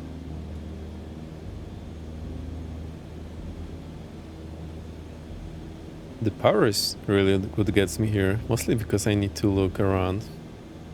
It's not helping. And they want 2300, which doesn't match with the 90 knots, so it's a little weird.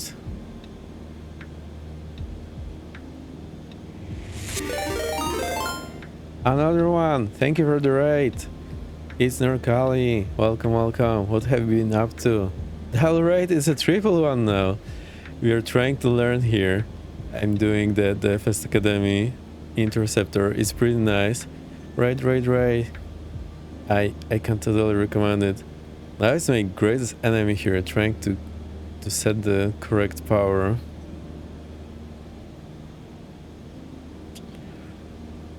Oh.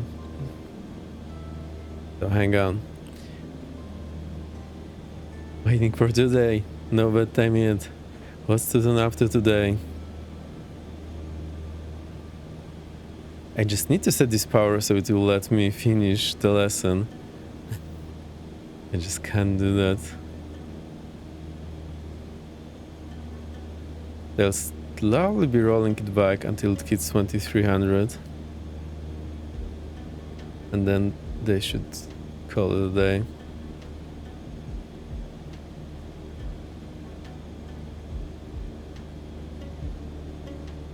No.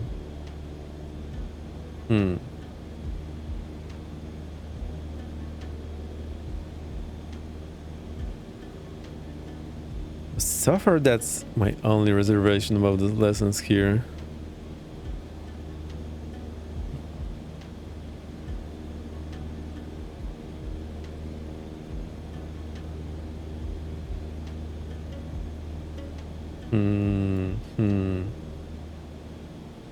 How can I do this better? This flight looks kinda spooky. It is how good for Halloween week. Yeah, that's what it feels like as well. No kidding.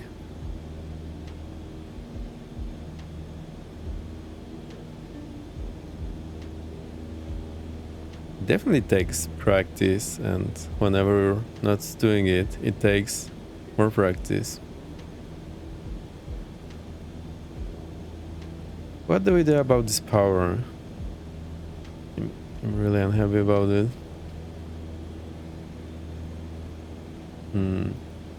Hang on. Can I pause here? No. Oh wait, I can pause.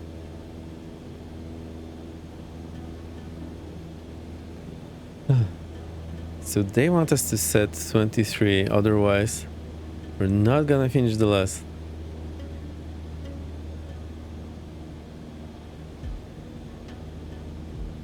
That's around here. Now, in this aircraft, as your speed changes, your RPM also changes. doesn't help at all. Unpause. So we're trying to keep heading 156, 2,500 feet. And hit this cruise power. Which is just not working for me for some reason. I managed to hit it yesterday. I think in a few lessons we'll move to Cessna 172 G1000, so I'll be able to read that power from there. Alright, let's do it again. Oh, I just advanced to full power and then it said okay.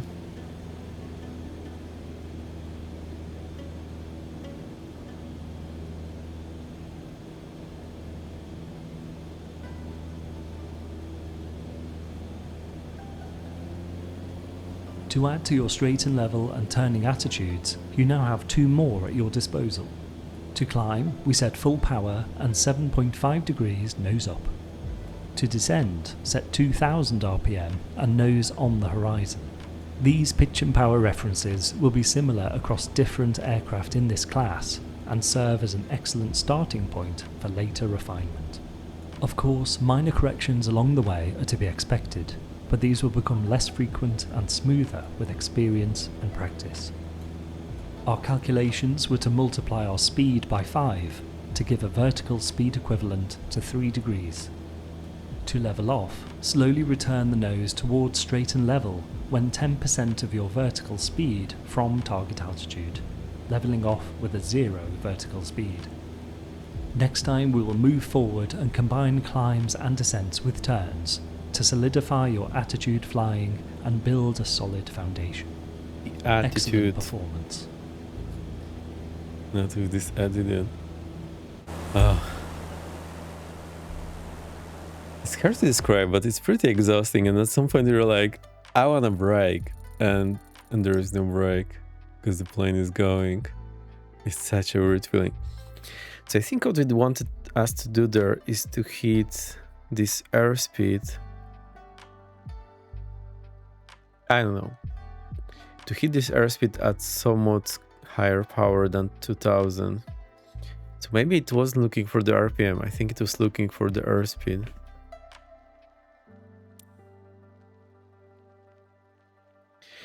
Yeah. I'm toast. So this is what we're doing. This one from the marketplace. So far I did 4 lessons yesterday. Today on stream we did 3 lessons. Introduction, turn control, altitude control. If you want something that's fairly similar, there is this page that describes pretty much the same thing. How to practice, how to fly it, how to practice it. So I'll paste the link in the chat again. I think it's really good. And it also describes this training pattern where you can just practice your straighten level, climbs, turns. I think it's really good.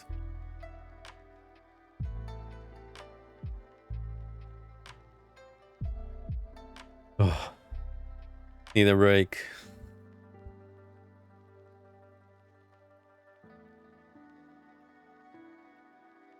Breathe in, breathe out.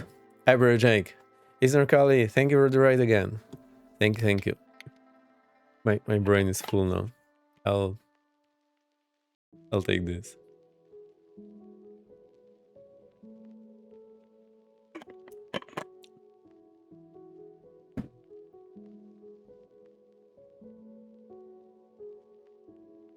Alright. Ain't no rest for the weekend. Shall go the next way. You're welcome. Have a good rest of your stream.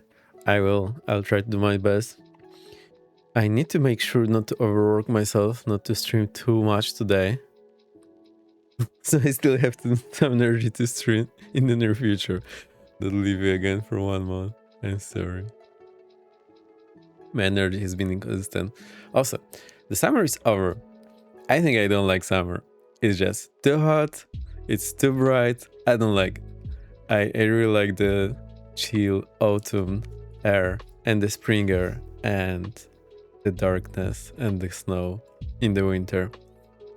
is just changing the seasons. Like, I think this time it took me 1 month to get from the summer to maybe 1.5, I don't know. Anyway, I feel cool with the autumn now. So now we're doing advanced handling, and there's... Oh my... Oh, sorry, there's total of 30 lessons, including the check ride.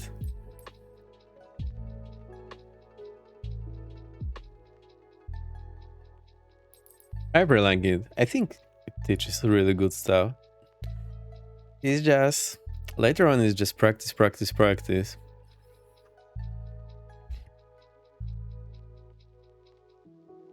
What shall we do?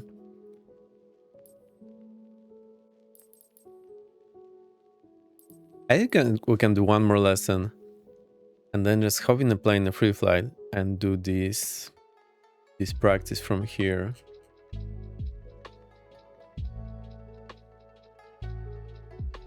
In a different plane without the instructor. We'll do that later in a plane. Sound like a plan? We'll see. We'll see how I feel. Let's do one more lesson. Or maybe we can do 3 more lessons.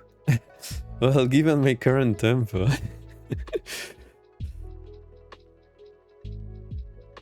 Let's see. Alright, advanced handling. Let's go. Master the core principles of manual handling on instruments, combining altitude and heading changes requires a disciplined approach to the scan pattern, which should be modified as needed. So we are now combining two elements we learned previously. Climbing turn, so we're looking for our 70-degree bank, pitch 7.5, and descending turn, pitch horizon, bank 17, plus the power that we discussed earlier as well. Should not be a problem.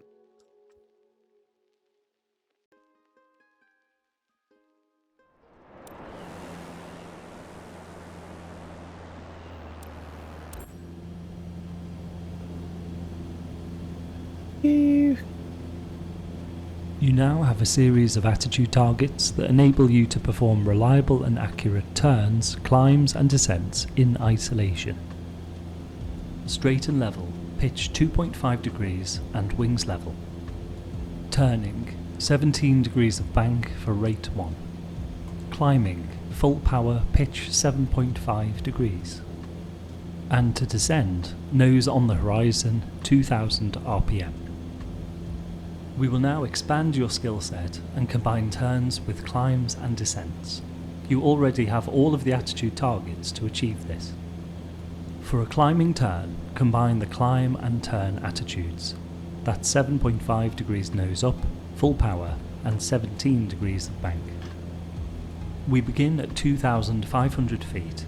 Please start a level turn to the right at the usual 17 degrees of bank. Okay, 17 to the right. I'm trying to find my power. I think 15 degree works better for our rate 1 turn. Well, look at that altitude.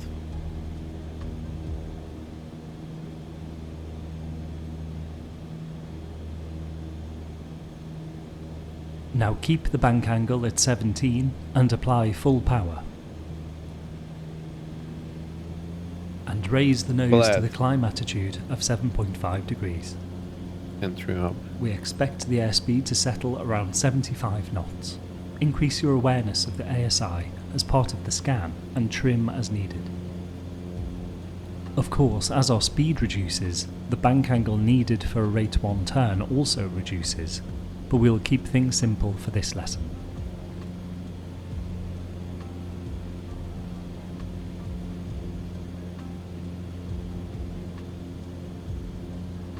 Slowing down, I need to start trimming up a little.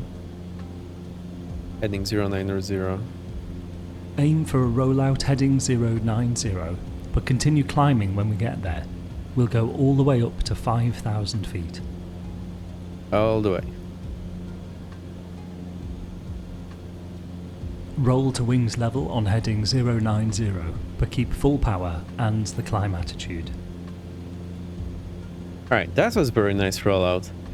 Usually it's just really snappy for me because I look somewhere else, I look back, oh, I'm in a bank, and I correct it. Like, I look We somewhere level and off at 5,000 feet. Remember to anticipate the level off using our 10% of the vertical speed guideline. That'll be around 4,950 feet. It's going to take forever to climb. I'll cheat a little.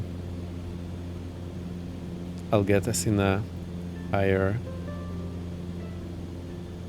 sewer. Actually, I'm not sure what the VY is for this plane. Let's keep what you were being told. And the heading is 10 degrees off.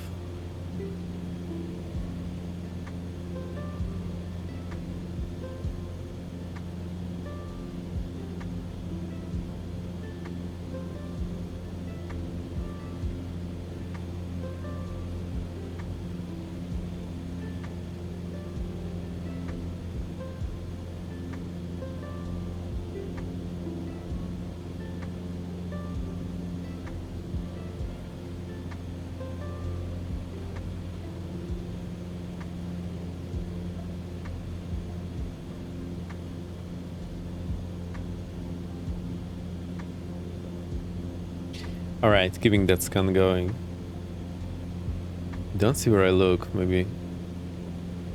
Focus a little too much on the mouse and I don't see what's going on.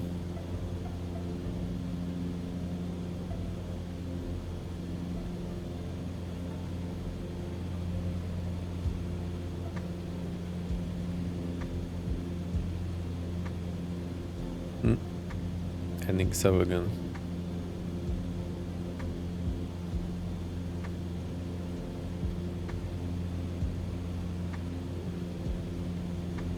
No, too many brain cells are required to move the mouse around. 1,000 to go.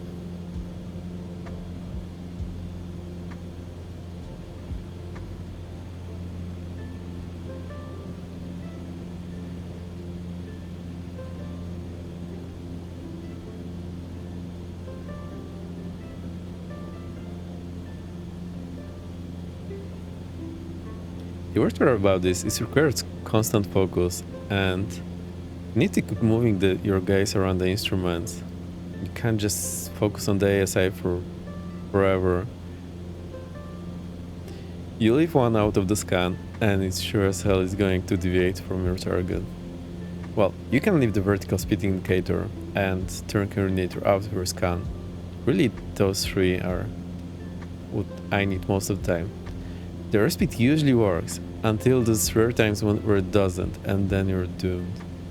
So it's a good idea to keep looking there every now and then as well.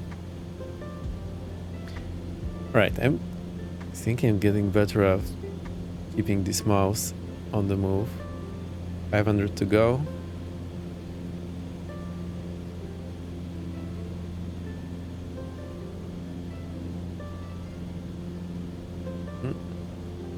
Break that bang.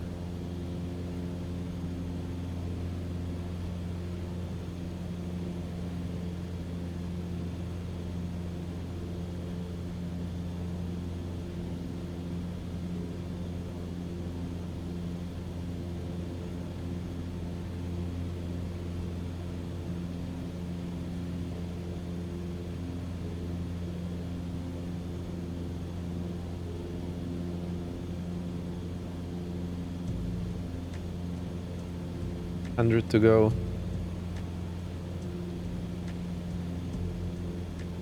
Gently lower the pitch to get 0 VS. Keep climb power to regain cruise speed. Avoid gaining altitude as the lift restores. Don't saying this about the lift. The lift is the same all the time, pretty much. Well, except the Reset climb. our cruise power setting of 2,300 RPM. Trim as needed.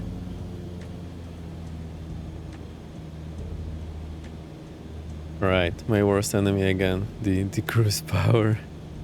So it should be around 90 knots. Alright, let's try again. I'm slowly rolling down. 23, let's see if it registers at some point.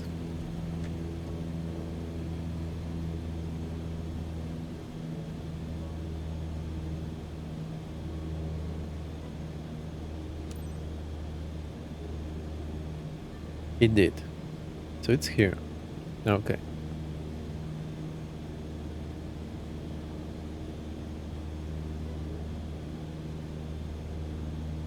Now it leaves us to fly That's a straight climbing level. turn onto a There we heading go. and altitude.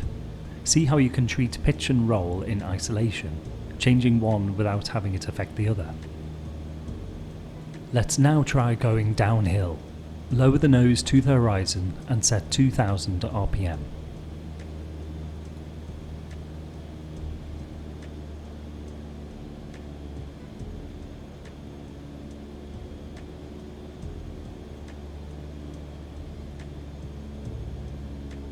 We're going to descend to 4000 feet. Now keep the descent pitch and power settings and introduce a rate 1 turn to the left. Hang on. Post. I need to have a look at my throttle where that is. So that's around here. So 23 is here. And 2000 is here. Okay. Oops. I was saying I paused and I look at the throttle, 2 or 2000 is. I just visually need to remember where it is. In the airplane, you don't really remember it visually because you cannot tell visually most of the time. But once you do it enough time, you get the feel of how much you need to move for it to be in the right place. So you move it, then we check, and just minor correction. That's pretty much it. Unpause. Right, left bank, descent 4000.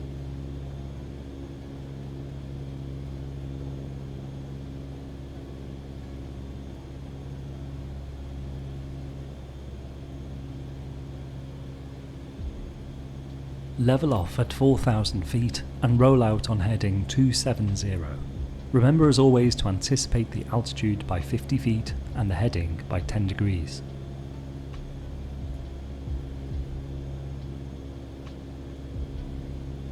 I'm trying to hit the right one here, so that's way less than 17 degrees for some reason. Or airspeed is low, maybe that's why.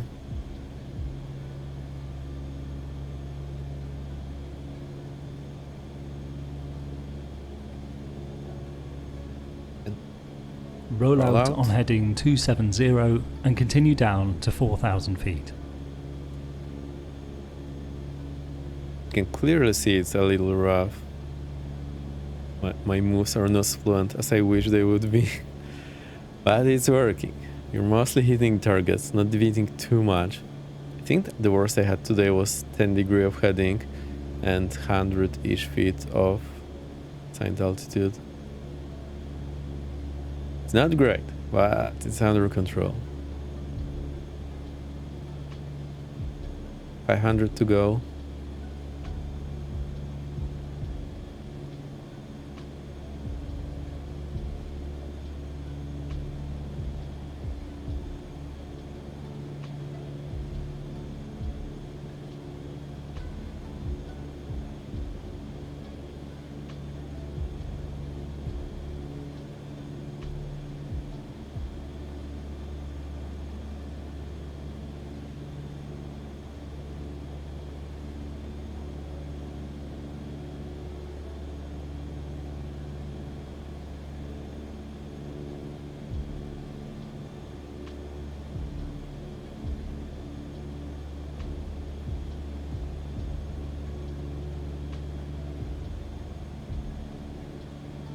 Hundred to go.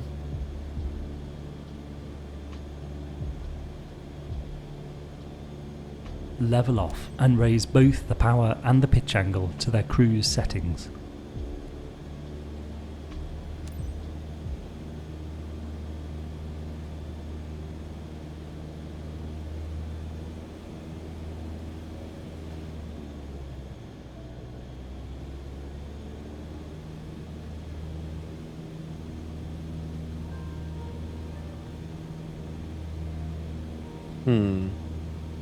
So let's see, I think it wants us to accelerate now. Let's keep that heading altitude as well.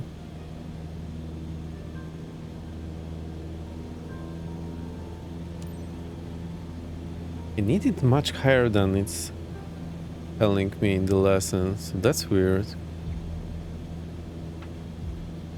That's how we combine turns with altitude changes. We will next introduce the navigation instruments into our scan pattern.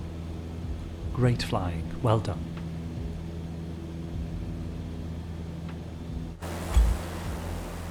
Great flying, well done. Great success. This is so exhausting. You have no idea. Oh, now that's a good score. I can take it. There's just a little tiny bit left, or did we get max? I don't know.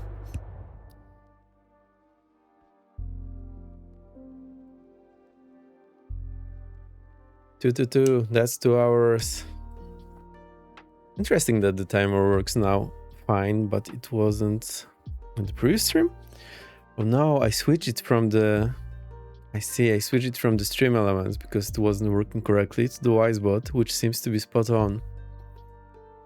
2 hours. Oh, rest the size. I am so tense. Let's have a sip of the bottle.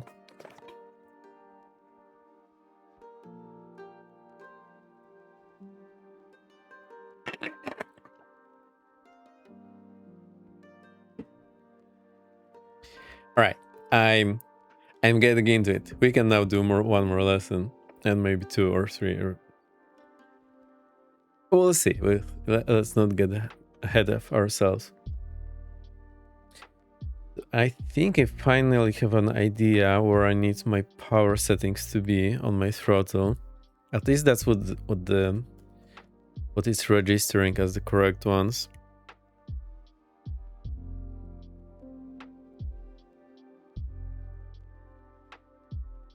I have the A320 throttle on me here. I'm just there are some markings there, so I'm just looking in reference to those markings. All right, I think that's gonna work. Let's do the next lesson. Smart glasses on. It's learning time. So that's all I've done yesterday. Those 4 lessons. So next is uncharted territory for me. I hope you're liking it. I think the lessons are pretty good. They're really teaching the important stuff. They do ask you to fly like same heading or altitude for a long time, but well, I think it's part of the practice.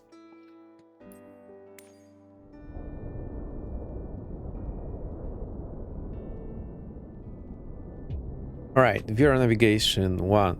The invisible aerial pathways overhead are defined by radio beacons. The cornerstone of radar navigation is the VHF, omnidirectional range, or VOR. VHF because very high frequency is the range it's using. Yeah, you get the idea. So I think it's all a little easier than it seems. I'll just need to draw something to explain. There's the to and from track, which is important. There is the OBS, where you can select your what? Your OBS? Omni bearing selector. The only problem is with the terminology, the radial and the reciprocal. It's super confusing, and it's just the problem with the terminology. The whole concept, I think, is fairly easy.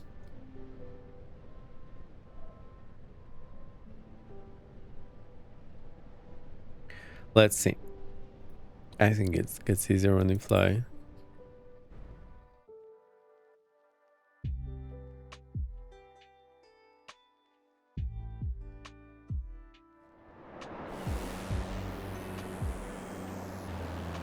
The flashbang, I can see my face on stream just gets lit.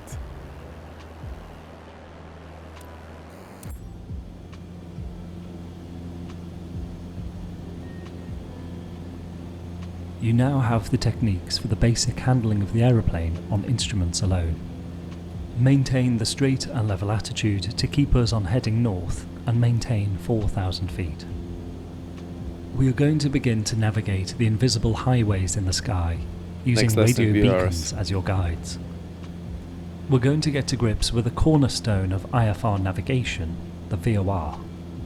Using the Nav1 radio, tune in the Jersey VOR, frequency 112.2, and make it active.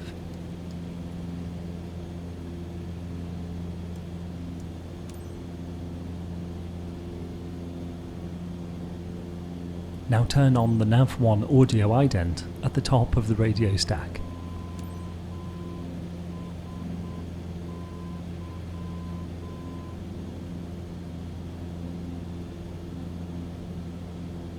We have heard the Morse code ident for Jersey and can now display on NavAid. You can turn off the ident audio now if you like. The Nav1 display has come alive, with the CDI bar deflected to the left. Turn the OBS knob anti-clockwise so that we center the CDI bar with a 2 indication. So I'll pause it here, just so I can talk. Post. There is a trick. So the NDBC needle will point you, well,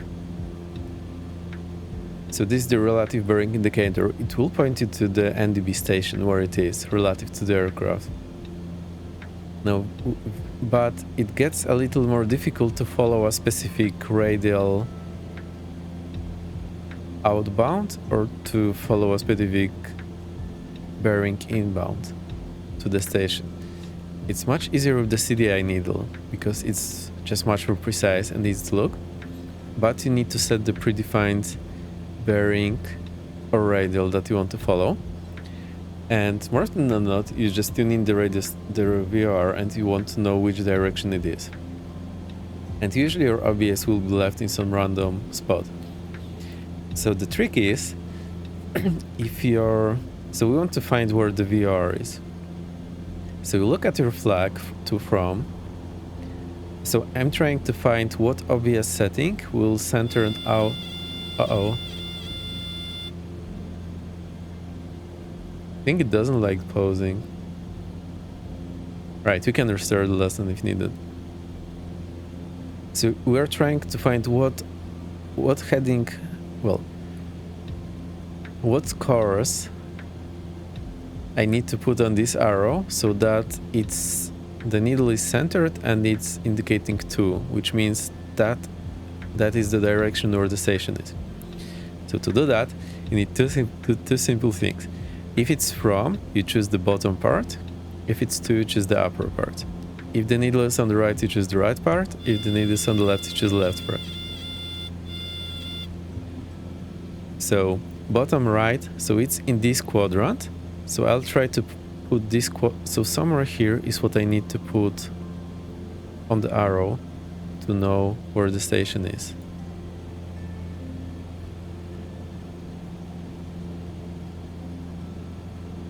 There we go. We now see the CDI bar centered and So the 2 that's the flags little shown trick. on the Nav1 receiver. The bearing set at the top of the OBS with the CDI centered is the Bearing. course we can fly to take us directly to the VOR. The bearing at the bottom of the OBS dial is our radial, our relative position from the VOR. We can now determine that we are situated to the southeast of the VOR, around the radial 110. This is only a snapshot of our position, however. Continue straight ahead and watch how the CDI bar moves off to the left.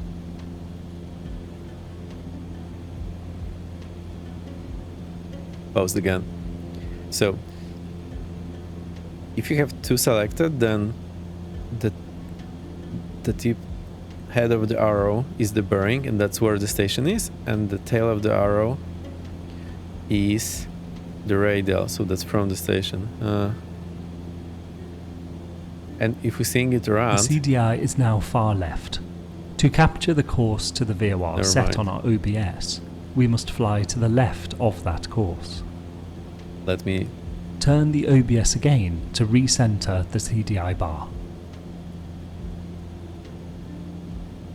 think that was the heading.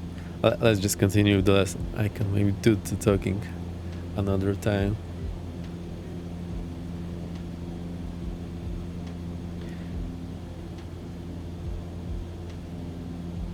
So we want to follow bearing 290 inbound. So now we want to catch with this needle, which has deflected in the meantime quite a lot. So I need to fly left of 290, otherwise I'm just diverging. 290 is here, so I need to fly left of it to catch that needle. Just how much left, I don't know. Let's put that 30 degree, or maybe even 45. So I'll put 290 here on the 45 marker. And that should bring us back to the needle sooner or later, hopefully. So I should have used rate 1 turn.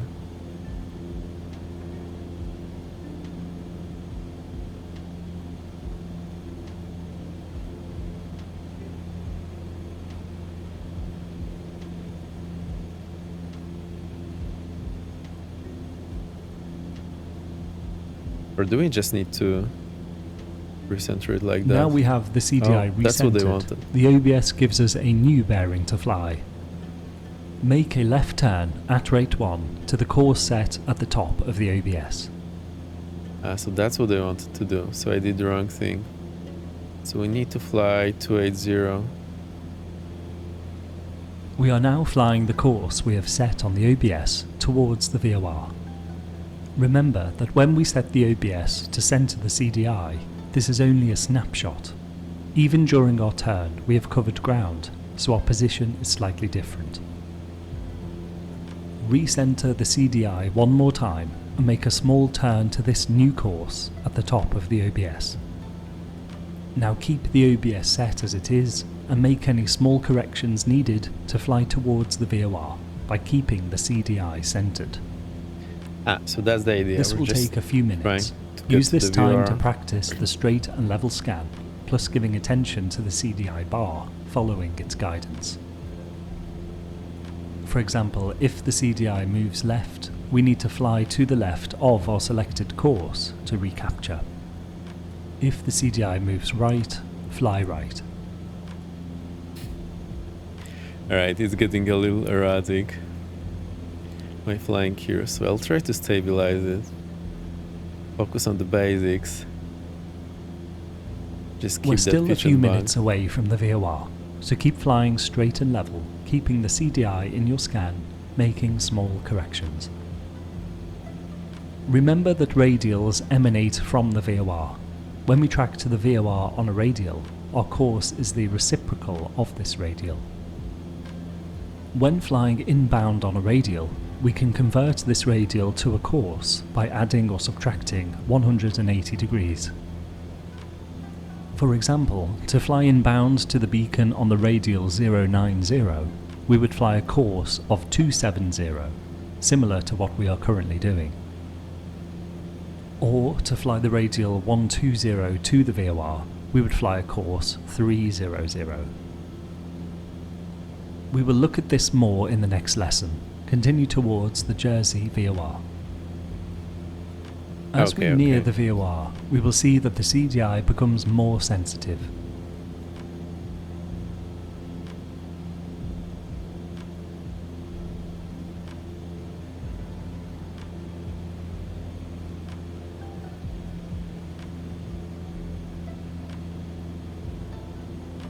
It gets much harder once you have wind to also correct for, because then you have to guesstimate your wind correction angle. It's much easier on the Garmin 1000 because it shows you your actual track. Right, I'm getting better on this. Practice, practice, practice. So after all this today, I take a little more time to figure out my correct setting here, so I can have more time for looking around, but still not get ahead and Focus on that We are now attitude reaching the indicator. VOR and will have high sensitivity on the CDI. At this point, we don't chase the CDI needle, as it will begin to make fast and large movements as we cross overhead the VOR. Just continue straight ahead on our course.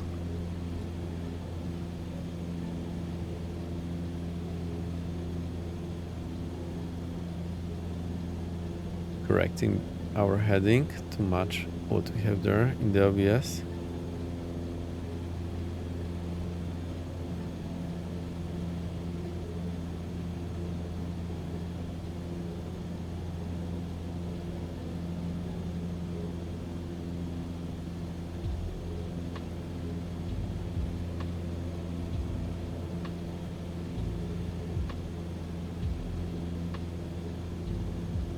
Right, we're pretty stable.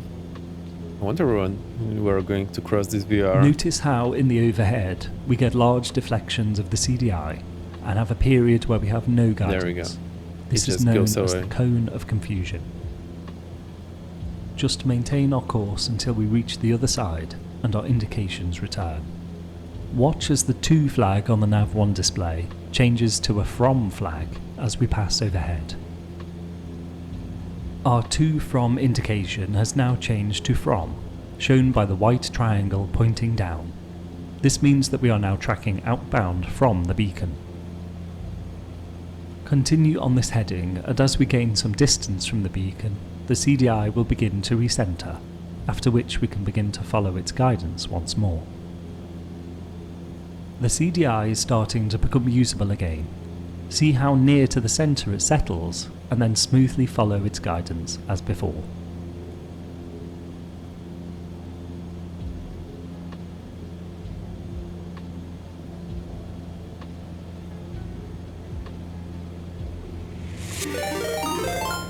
Another one! Thank you, Captain Weave.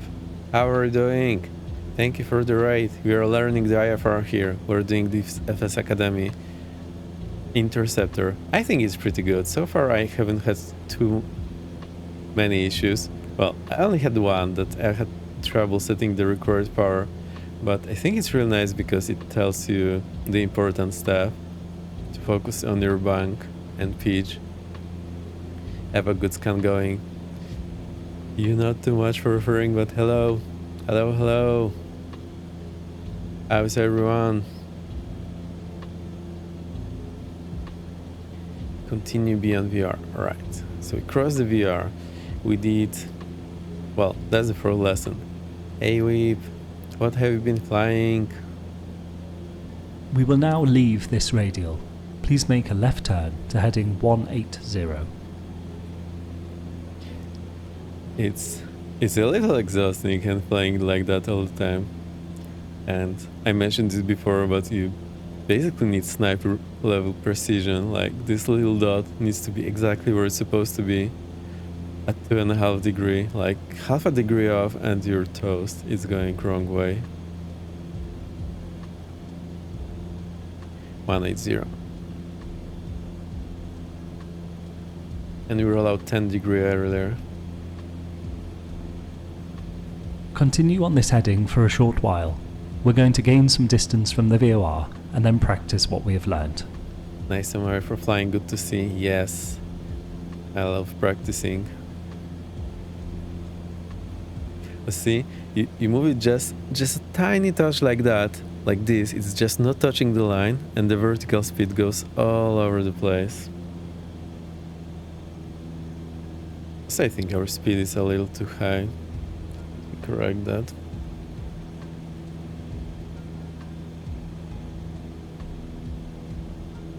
I've been a little erratic player here, especially when I'm trying to do something more than just keeping the basic scan. When I just keep the basic scan, I say okay, go to fiddling with the power tuning the radius, it gets super erratic.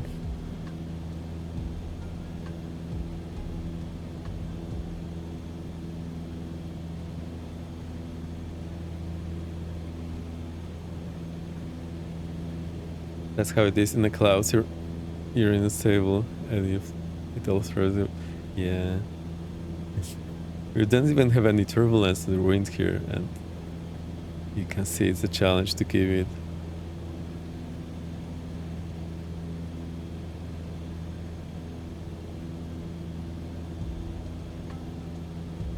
Now we have some distance between us and the VOR.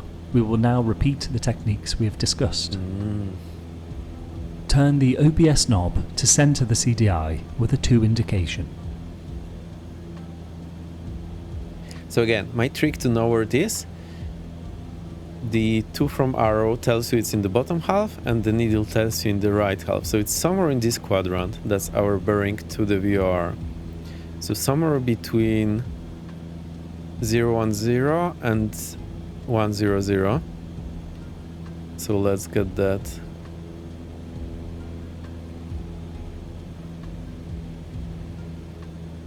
There we go. We now see at the top of the OBS dial our course to the VOR. At the bottom we see our current radial. Turn left to the inbound course shown at the top of the OBS, taking us back to the Jersey VOR. So our goal now is to just get to the VOR, no particular bearing to follow. But that's something I think I learned today, that bearings are 2. I wasn't aware that's the word. Bearing is 2 and radial is from.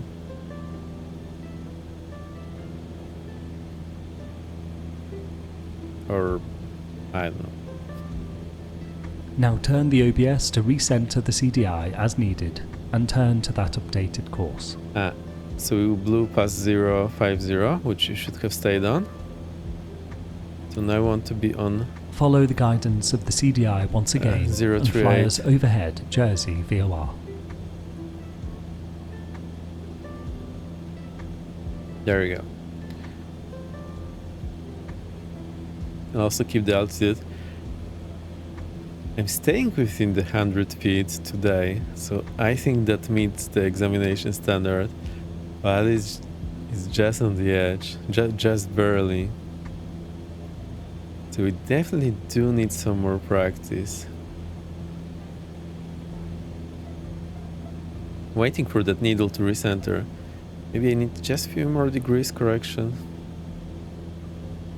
Right, now we're 100 feet off. No bueno.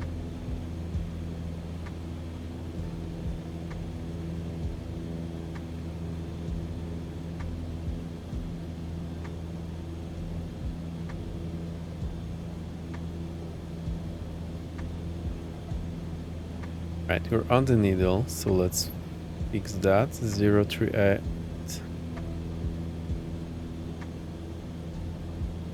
There we go. That's 038. We're on the needle. Keep that altitude.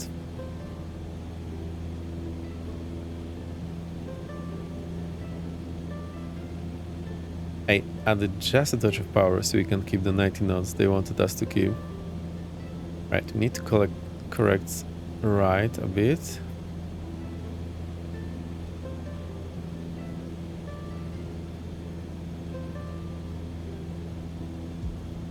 Keep this heading. We It's will just again fly a degree overhead the correction. VOR. Watch for the sensitivity to increase and avoid chasing the CDI needle.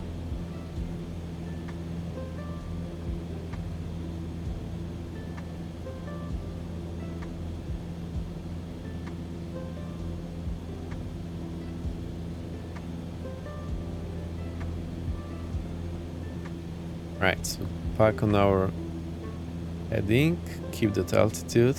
I think I need to trim back 1 click because I'm constantly below.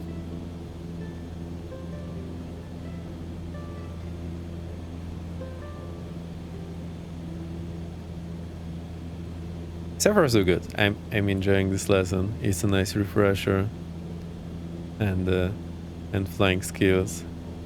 Well, the practice never ends. As we reach the overhead, maintain your course as your guidance is lost whilst travelling through the cone of confusion.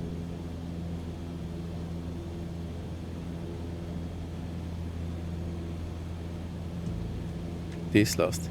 Something got a little darker in my room and I'm not sure what happened. I'm really confused. Alright, we passed on the other side. We are now indicated from.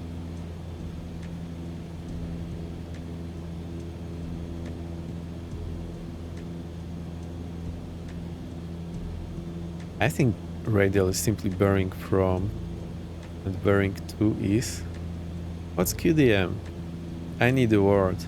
This is I the basic forgot it. technique to find and fly directly towards a VOR station using an OBS. We will next explore the interception of specific radials inbound and outbound from a VOR. Perfectly flown.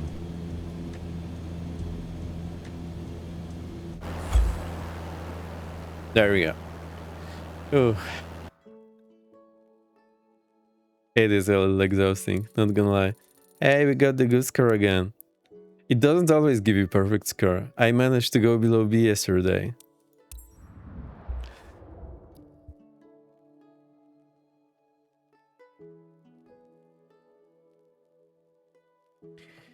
Phew. So we've done this one. Now we can do VR2.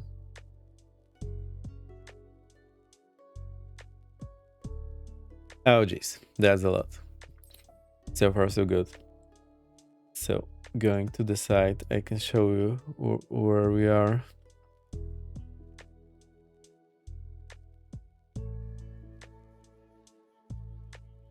So we did VR1, now we're going to do VR2. Hey, there's NDB navigation as well. That's cool. Time-wise, we've been up for 2.5 hours. So I think we can do one more lesson easily.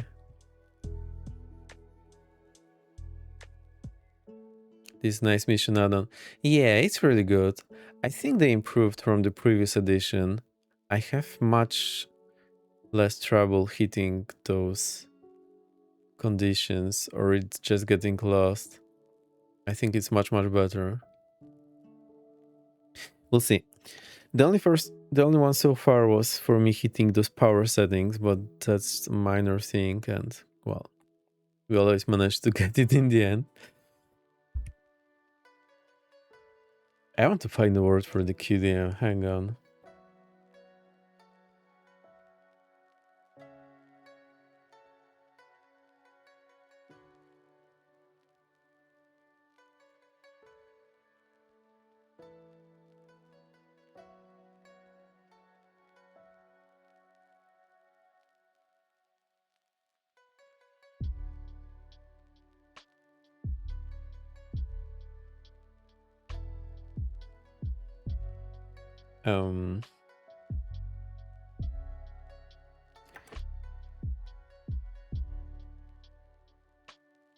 Okay, I see. So it doesn't have any fancy one word name.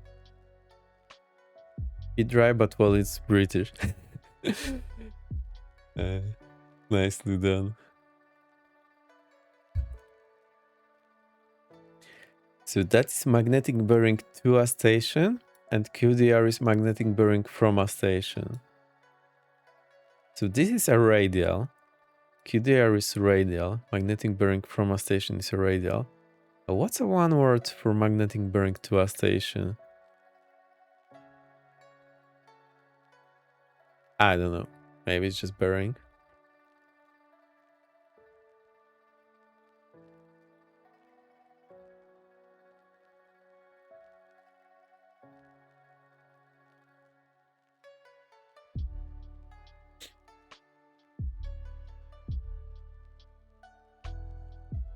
Those codes are pretty cool. Also, you can use it on the radio.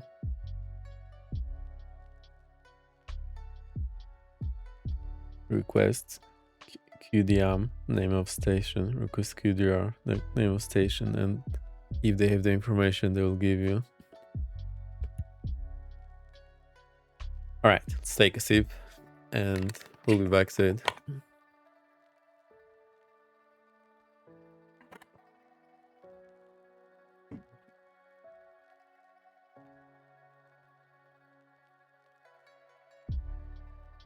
VR2. Let me see. I started a little later today than I wanted because I had to do 2 or 3 restarts and reinstall my voice meter and install new OBS. But anyway, it's going good. I think it was a nice time to start because we'll hit 3 hours and it'd still be relatively early for me.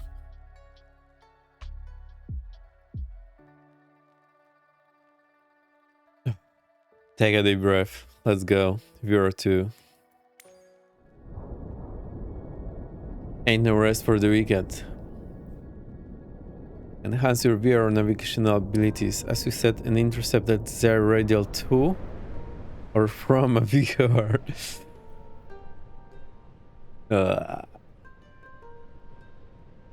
Terminology is so confusing. I don't know how it ended here. And I'm not sure how to explain it better, not to make it any more confusing. Well, one day.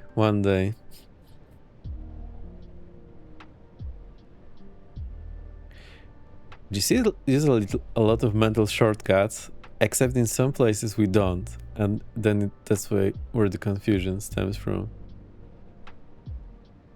These allow you to approach and depart a beacon from a chosen magnetic bearing. So OBS course set to a flag.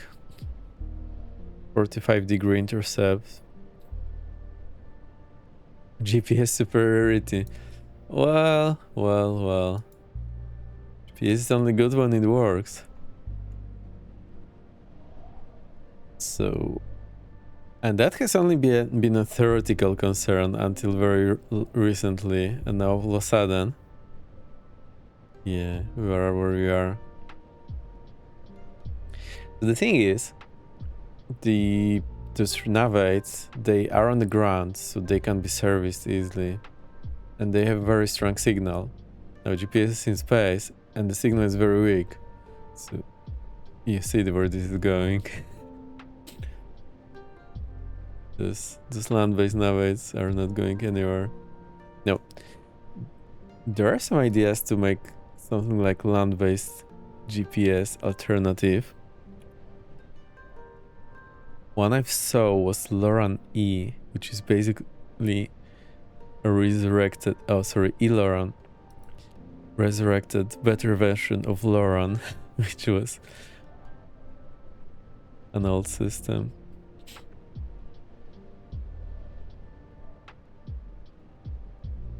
Is my PC going to crash? Enhanced Loran. Also known as E-Loran. E-Loran or E-Loran. Great. Long-range navigation that uses terrestrial towers and the hyperbolic navigation technique. It's basically like GPS, but the stations are on the ground.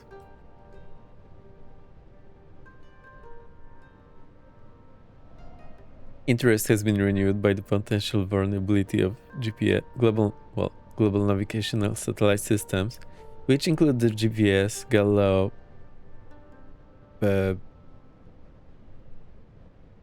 something. Yeah. 6 operational GNSS systems. So that's where we are.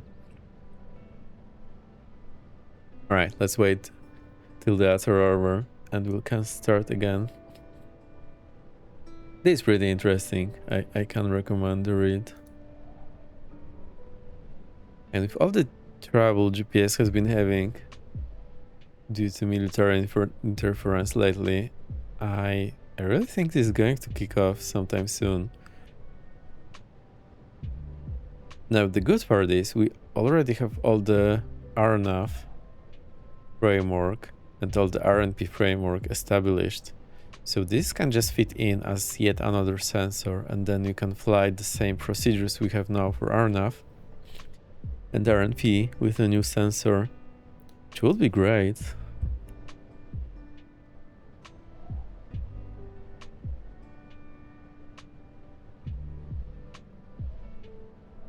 There's some more links here that you can have a look at.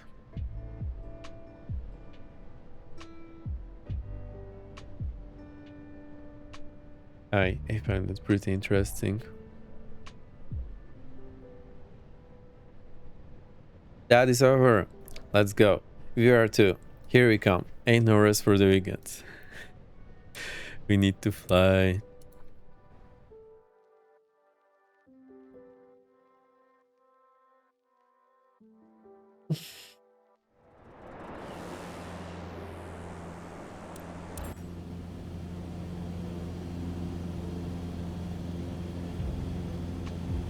This time, we will specify and intercept a given course and fly it to the VOR.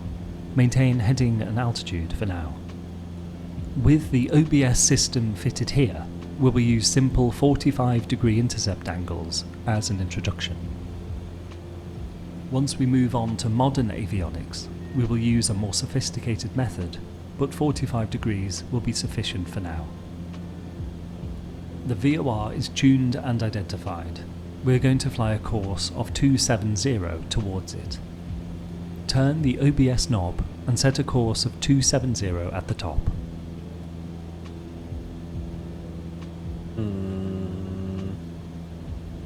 Alright, I'm also trying to keep my altitude and heading at the same time.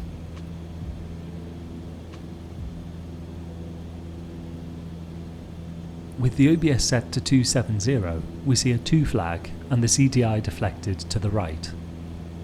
The 2 flag indicates that we are on the correct side of the VOR for intercepting our desired course. If we saw a from flag, this means we are on the wrong side of the VOR and must perform an alternative interception procedure, such as a holding entry that we will cover later in the course. The CDI is deflected to the right, meaning we must fly an intercept heading that is to the right of our selected course. We will use a simple 45-degree intercept angle. We therefore want to fly a heading 45 degrees to the right of 270, giving us heading 315. Notice when the CDI is at full deflection, the top of the CDI bar touches roughly 315 along the OBS ring. This can make working out a 45-degree intercept even more simple. Now make a turn to the left onto heading 315. That's a nice tip, that the top of the CDI needle... Wait, left. Top of the CDI needle helps you with that intercept.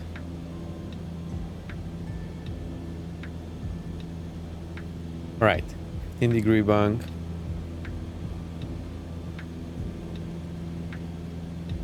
Keep that altitude. Let's make it nice.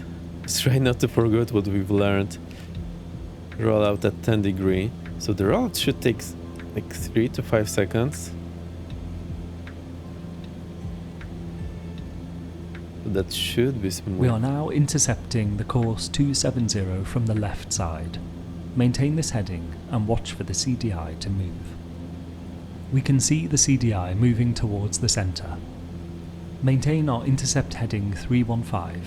Once the CDI touches the circle at the centre of the nav display, we will make a turn onto our course.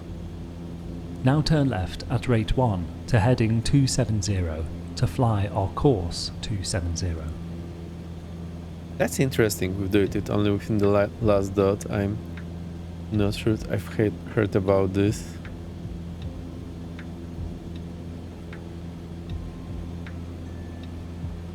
That's because we are pretty far from the VR. I'm used to be much closer, and then it's... Well... Turn left heading 270. So we are 270.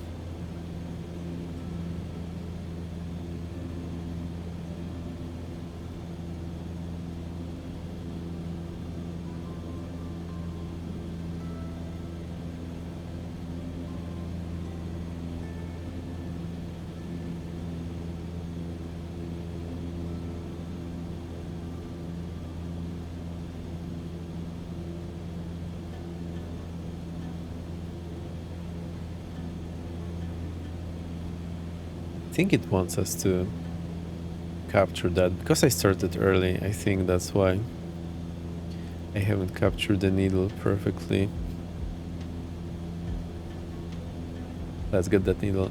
Hello, what's going on here? We are learning some instrument flying with the lessons that we got from the marketplace. It's pretty good.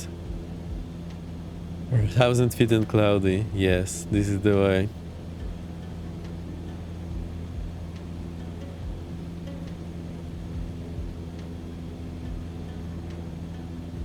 Right. The needle is spot on. The heading is also spot on. The altitude is okay. We're good.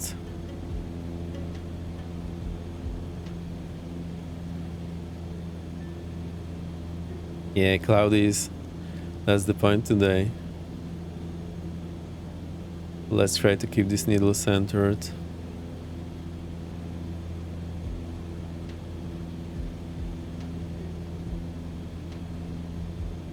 Right, my scan is not great. I need to work on that. It was easier when I didn't have the VR to look at as well.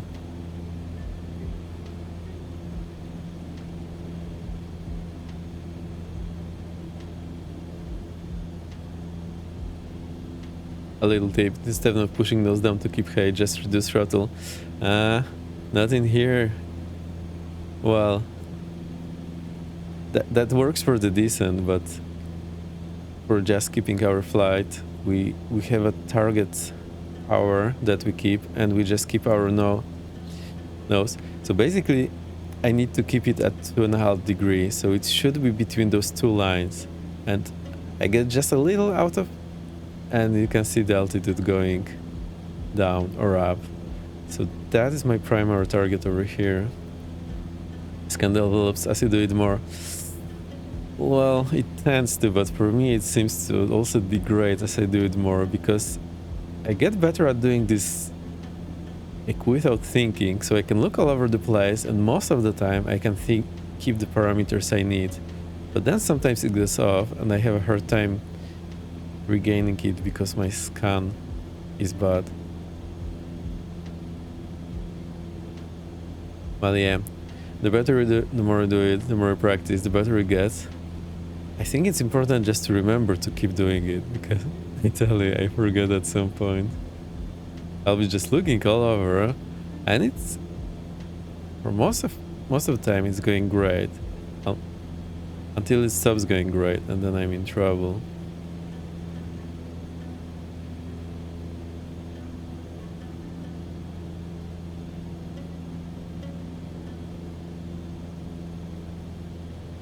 How have you been, Baldur? What have you been playing? What are you up to? And thanks for coming here. Great to have you here. Welcome, welcome, welcome.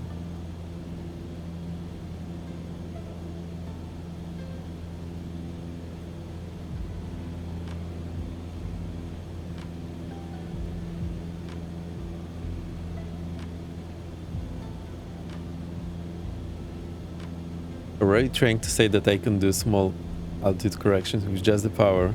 It is true, but I just don't want to fiddle with the power here, because it's very difficult to get it back on where I need it to be. I'm trying not to fiddle with the power. I'm still second flying after 4,000 hours. Well, I think it's just about doing the right thing.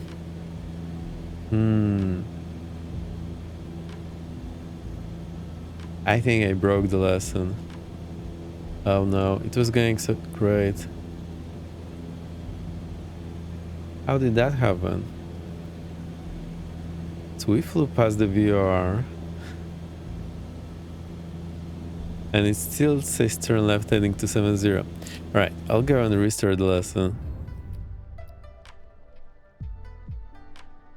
Something clearly didn't catch there. Where those hours come from that fast? Yeah, the autopilot.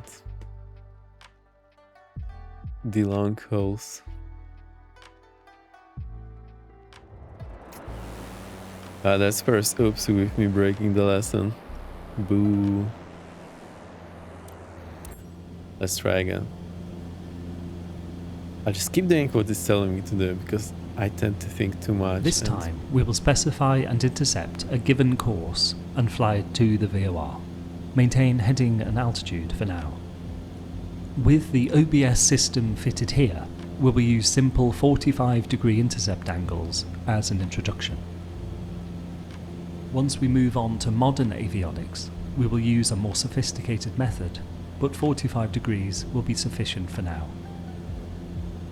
The VOR is tuned and identified.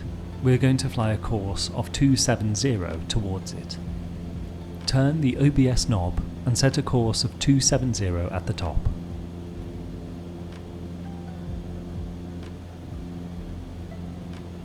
With the OBS set to 270, we see a 2 flag and the CDI deflected to the right. The 2 flag indicates that we are on the correct side of the VOR for intercepting our desired course. If we saw a from flag, this means we are on the wrong side of the VOR and must perform an alternative interception procedure, such as a holding entry that we will cover later in the course. The CDI is deflected to the right, meaning we must fly an intercept heading that is to the right of our selected course. We will use a simple 45-degree intercept angle. We therefore want to fly a heading 45 degrees to the right of 270, Does the tutor giving freak us out heading we're about to crash? 315. I don't know. Notice when the Don't wanna CDI try. is at full deflection, the top of the CDI bar touches roughly 315 along the OBS ring. This can make working out a 45-degree intercept even more simple. Now make a turn to the left onto heading 315. Keep that the altitude. altimeter in your scan and maintain 4,000 feet.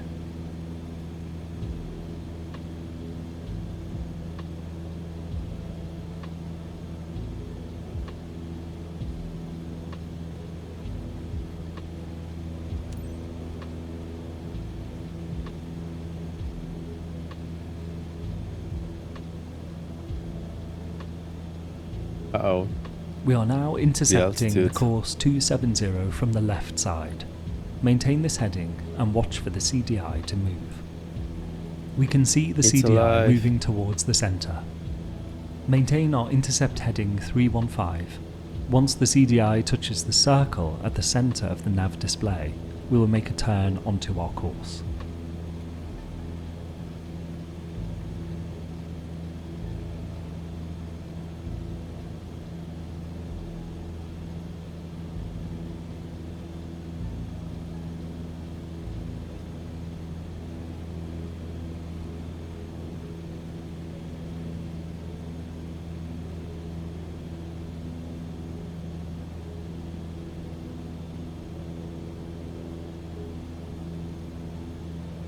Now turn left at rate 1 to heading 270 to fly our course 270.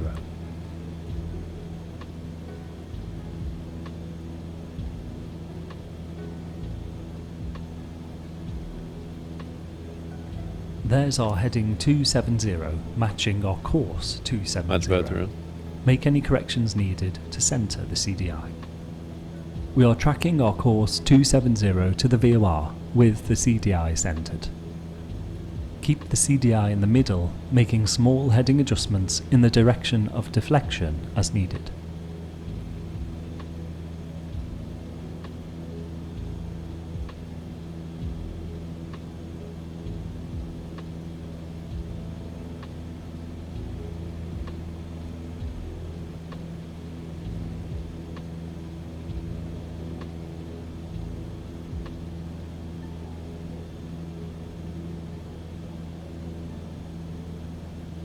Alright, bang on. I got this altitude under control as well. It was so erratic at the beginning of the lesson. I really need to focus my attention on the important thing, which is keeping this orange ball where it belongs. I can't stress enough how important it is and how difficult it can be when you start looking around. The tutor is an AI or programmed to speak when you meet certain situations. Well, the tutor is actually a real guy who made those lessons and recorded it, but there's like a script underneath, and once we meet those criteria, it marks the step as done and moves to the next step. And sometimes when I do things like out of turn, I just break the script and it's not doing what it's supposed to do. It's British. They have biscuits. They have biscuits. We like biscuits. Have you ever seen a biscuit monster? So there is a script. Well, script, I mean in technical language. Technically, there is a script. Like, imagine there is a code that you start the lesson, read, Let's play talk this for a voice file. moment about radials.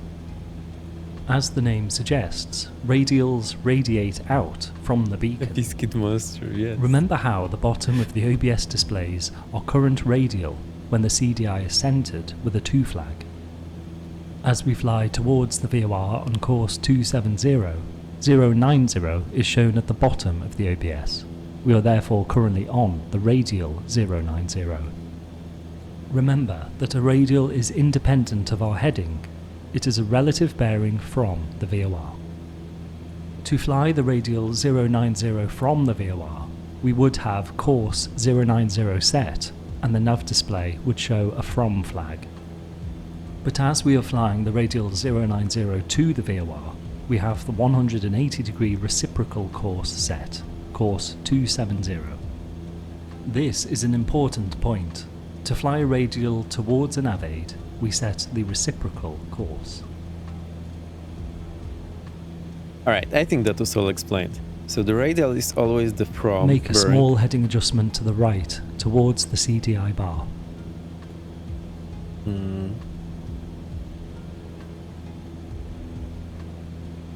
Alright, let's focus. Yeah, I think Biscuit Monster will be the British version of the Cookie Monster. Ravage biscuit and sausage gravy. Huh? Who combines biscuits and sausages? That's heresy. Expect the Inquisition knocking on your door very shortly. I'm just kidding. No need to worry about anything. You can have your biscuits with your sausages. I've never seen that combination though. And I've seen weird combination. Classic American dish. It's not a joke. I thought you made it up. We are nearing the VOR and the CDI will be more sensitive. Don't chase the needle at this point and expect So what to kind of enter the biscuits? cone of confusion, where our CDI will become unusable for a moment. Classic American dish. The biscuits are different. What are those? What are those? Are they like dried bread? We are now passing overhead the VOR. Maintain your heading 270 and wait for the CDI to return. The CDI is back in use. Now that we have a from flag, we are flying the radial 270 from the VOR. Maintain our heading 270 and see how near to centre it settles before following its guidance. We have the CDI centred, showing us tracking the course 270 from the VOR. Continue to follow the CDI and gain some mileage from the VOR, which will take a couple of minutes. Like scones. I don't know what scones are, but soft and fluffy and delicious. What are scones? I've been using English for so long and there's so many words I don't know, which are pretty obvious words for you guys, but for me it's like, what are we talking about? I've heard the word before and I think I googled it, but I forgot what it's like.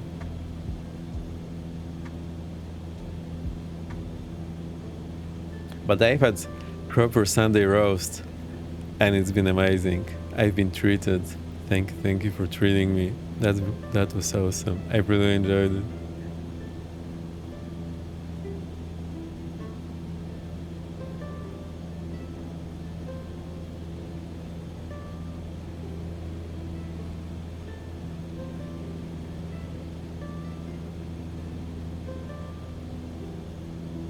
Oh, the fun part is, this is a very small plane. Now imagine that we are in a faster plane that flies twice the speed of this one or more, and everything happens faster. Any deviation will get you out of target much faster. And you can see how much I struggle with this one. Yeah. There's no direct Polish equivalent for a American style biscuit. This flaky, savory, and American quick bread is not part of traditional Polish cuisine. I know it's not. I still want to know this. Because comparison were like sweet filled pastries or sipping butter cookies. Interesting. We have the AI command as well now. I guess I need to try it one day and then I'll know. That's the problem with food. You cannot really know until you try it. Like the pictures don't do justice. That should be far enough. Now please make a turn to the south to heading 180. Alright.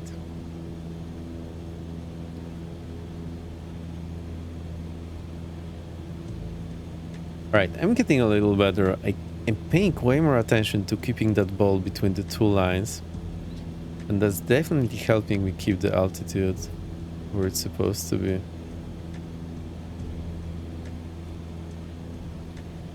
And degree, roll out.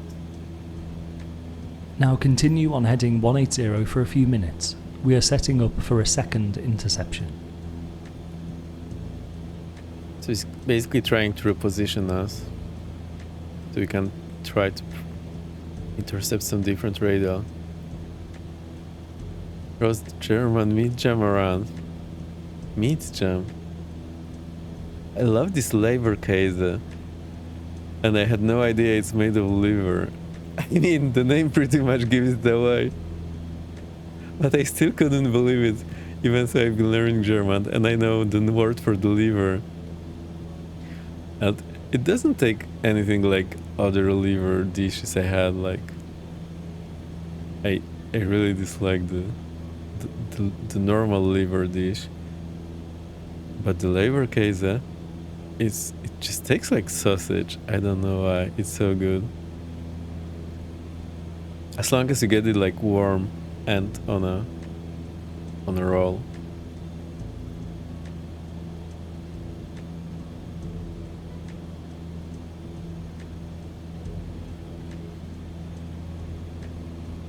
It's just exactly what it sounds like.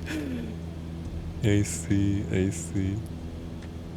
So much weird stuff.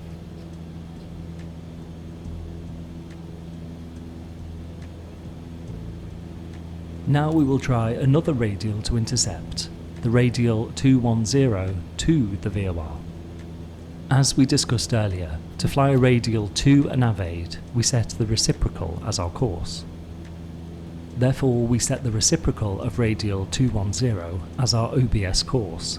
Set course 030.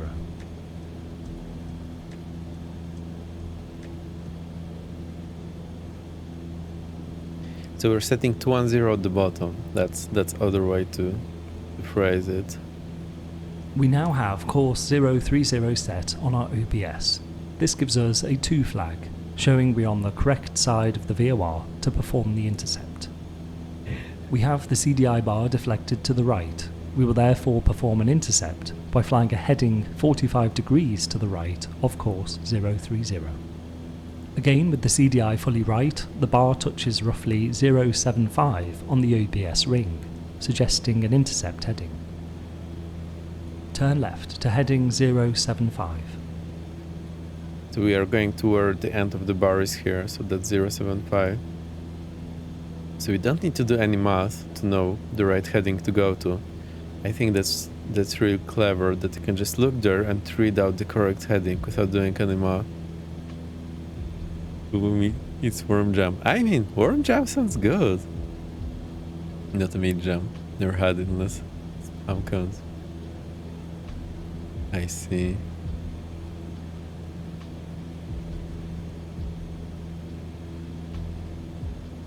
I'm a Now little maintain picky this about intercept food. heading and wait for the CDI bar to touch the circle at the centre of the nav1 display.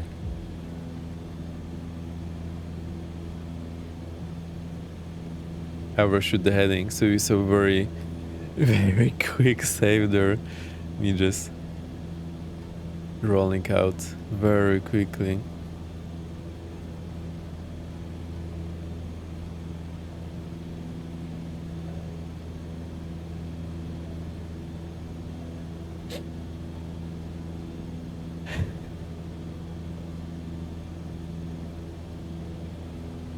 So much weird food. Does spam come in cans? I associate with a picture of it coming in can. Now turn to our course 030. Alright, I'm feeling totally disoriented now, at least as the headings go. Like, I don't know where I am, where I'm heading.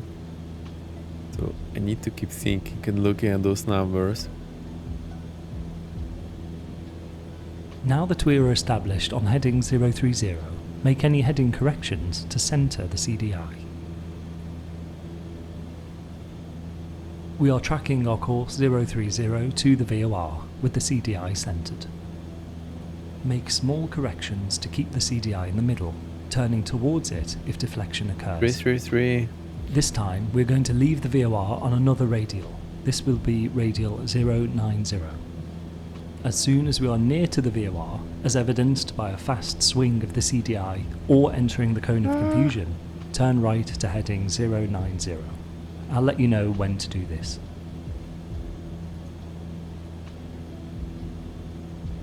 Three hours. More similar to meatloaf leverkäse than a meat jump. Oh, it's meatloaf the leverkäse. It kinda is. You bake it. More bakes the better. Yeah.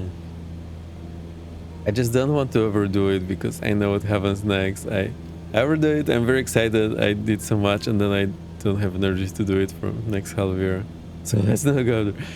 In theory it's the same, but yeah, the devil is in the details. I know. Have another 30 minutes to greater than 9 bucks and back. Well, we'll see how long it takes. Alright, let me focus. Keep the ball. Keep the ball. I need to correct a little to the right, so let me get like 5 degrees.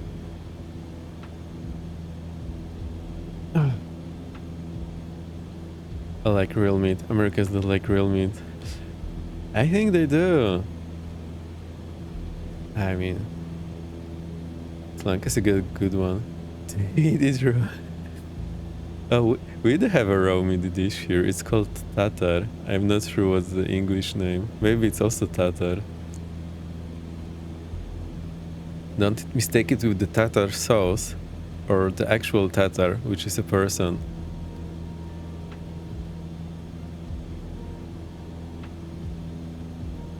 Right. To say I'm being a little erratic to get to my targets as quickly as possible. So I don't need to look all over the place. Fish don't count as real meat according to video. Some do. I've watched this, what's his name, Hank Green videos, and he's like, we're all fish, and then what's the definition of fish, and it's so difficult. It's hilarious. I love this. Yeah, tartar is good. Oh, it's... Now make a right turn to heading 090.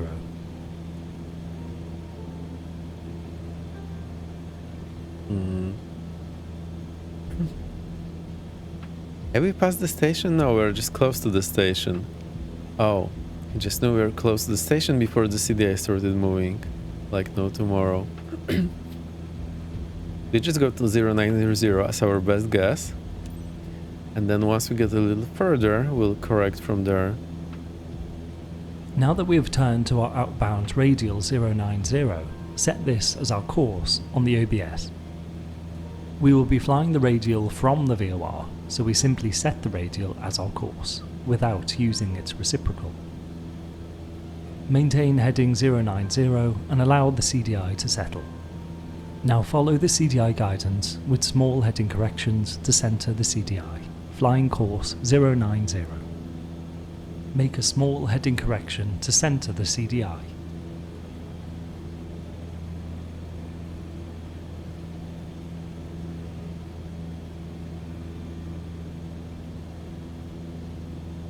Alright, I think we can correct now, so let's give it 5 degree correction.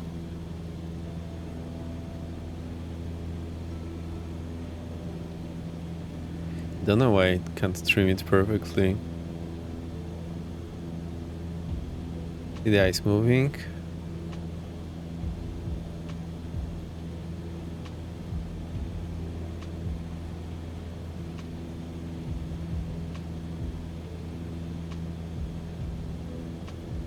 We have a centered CDI. Follow its guidance to maintain the course 090.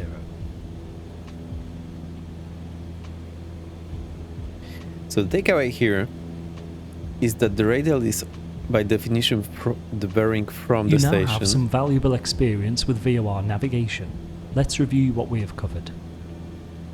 Using a simple analog OBS system, you have demonstrated tuning, locating, and navigating directly to a VOR, plus intercepting given radials both inbound and outbound. In the next lesson, we'll move on to NDB navigation and introduce how we navigate and intercept using only a bearing needle. Nice. Very well done. Only one or two minor pointers.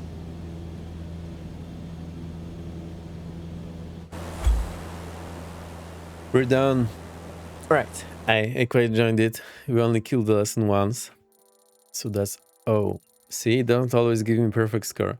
To be honest, when we ever use VR in sim and just cheat by looking at the map, well, I love doing that. It's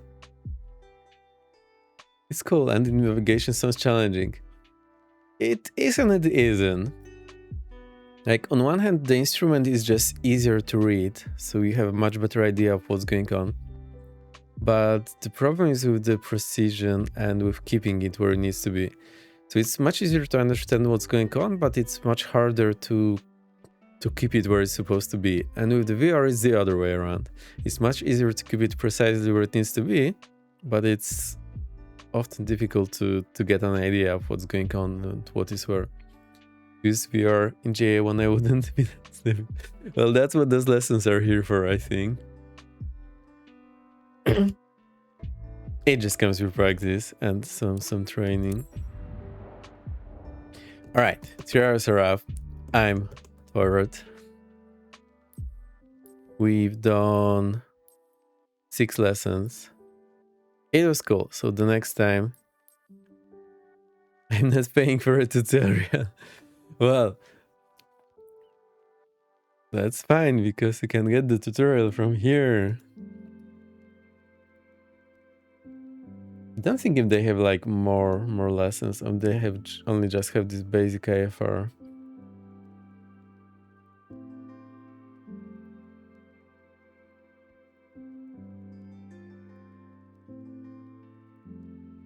This is really good, but it doesn't cover the VR. I really like this.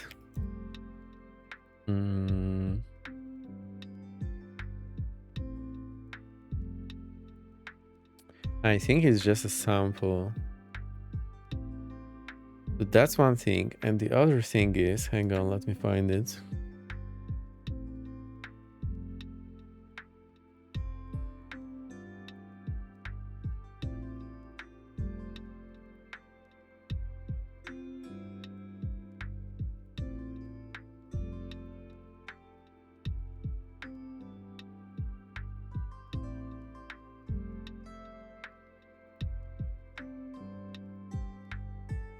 The YouTube takes forever to load. I'm just not showing in case something gurus pop up there. And now I forgot the name of my recommended channel. What was the name?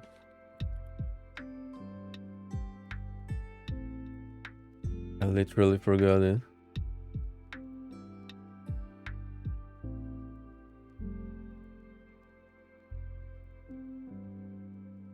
All right, I'm clever. So there's this guy, also known as me, and there's the recommended channel, Flight Insight.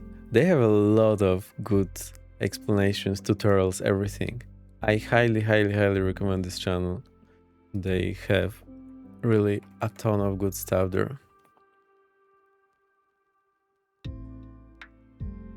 With really nice explanations, well pictured, and most of that is recorded in the sim, so that's cool. Really good one. Can recommend. All right.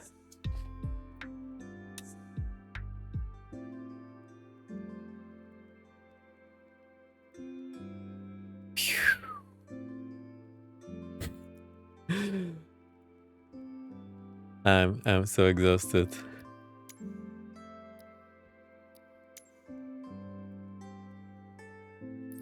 All right, let's kill this sim.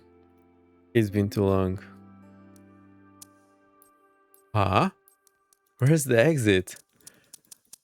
Huh? Oh, we cannot exit. We need to stay here. Do I just alt for it? All right. It's been a good time. I think I enjoyed the practice. You can clearly see, no matter how much I've been doing this, some practice is to be had. You have to continue streaming. No. So, well, maybe I shouldn't put it that way. Welcome to your isekai. Well.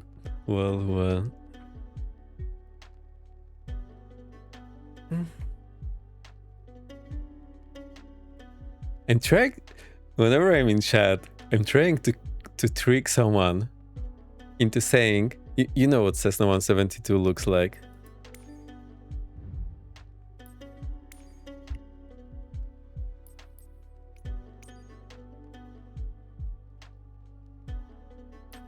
This little thingy. Interesting new concept. There is no. This little plane. It's just a modern version. So I'm trying to trick people just saying in chat, oh, can you just beat this real life world record for endurance in flying this aircraft? And I'm just waiting until someone says yes. And the record is 64 days, 22 hours, 19 minutes, and 5 seconds. It's a little crazy.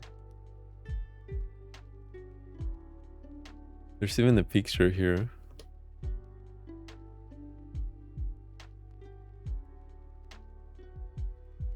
Yeah. So yeah, beating that on stream would be something.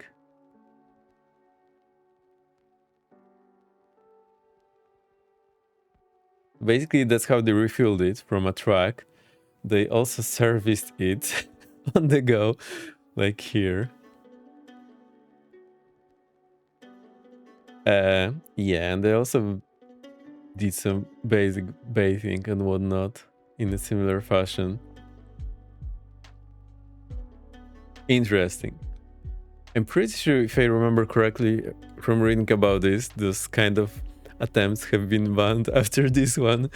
So there's a good chance no one will break the record for a very long time.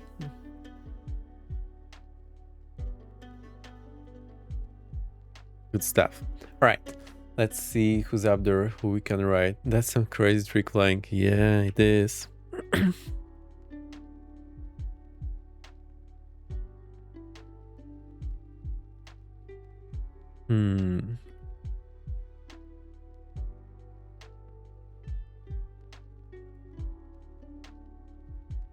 I forgot to launch my Ford browser.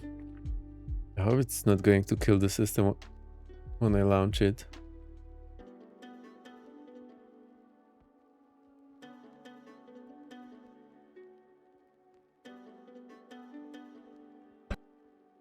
And recommendations for the raid.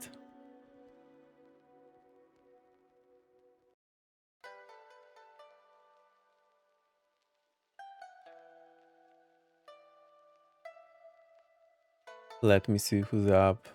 Let me just see if this browser is playing on the correct. I don't see that. Hang on. X-Raid. And there's the other one. Thank you.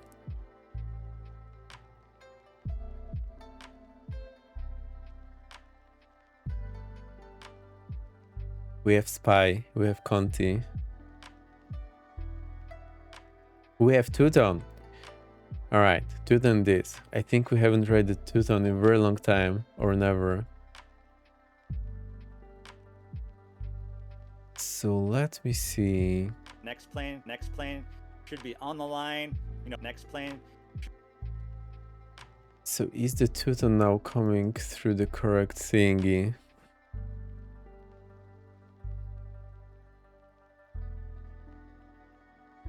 Hang on, I'll just pause the music for a sec.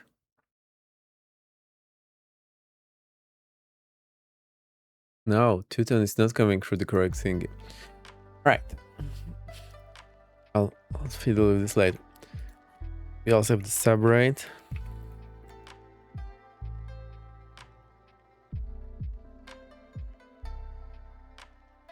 Thank you for the stream. You're really welcome.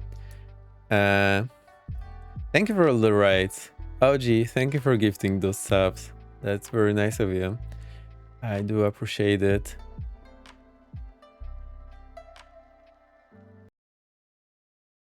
I'll kill the music. Well, I'll just keep talking for now. Hopefully this will work. I'll just kill the music for myself as well. We'll go for the raid. Who has raided me? Oh, there's been so many people. Sorry, I need to get back in the groove. So many follows. Captain Weeb, Eastern Kali, Boozy, and Father's Game. That's 4 raids. Whoa, that's a lot. That's real lot. Thank you. All the follows. Larry, Caveman, Soaring Eagle, JPC, Father Games, Dresh. That's all today. And to Gifted for Kitten and Banes. Thank you, OG. That's really nice of you. So let's go to Tuton. He's a super cool guy from Ireland. You will clearly tell. He's really fun and he's really nice. I understand he's doing this full time now, so I'll meet you there. And I'll see you next time. I'm not sure when. I'll hope to continue this sometime soon. I'll see how my energy works and we'll be there. I'll see you there. Bye. Bye.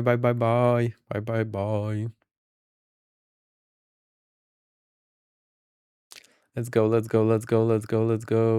go.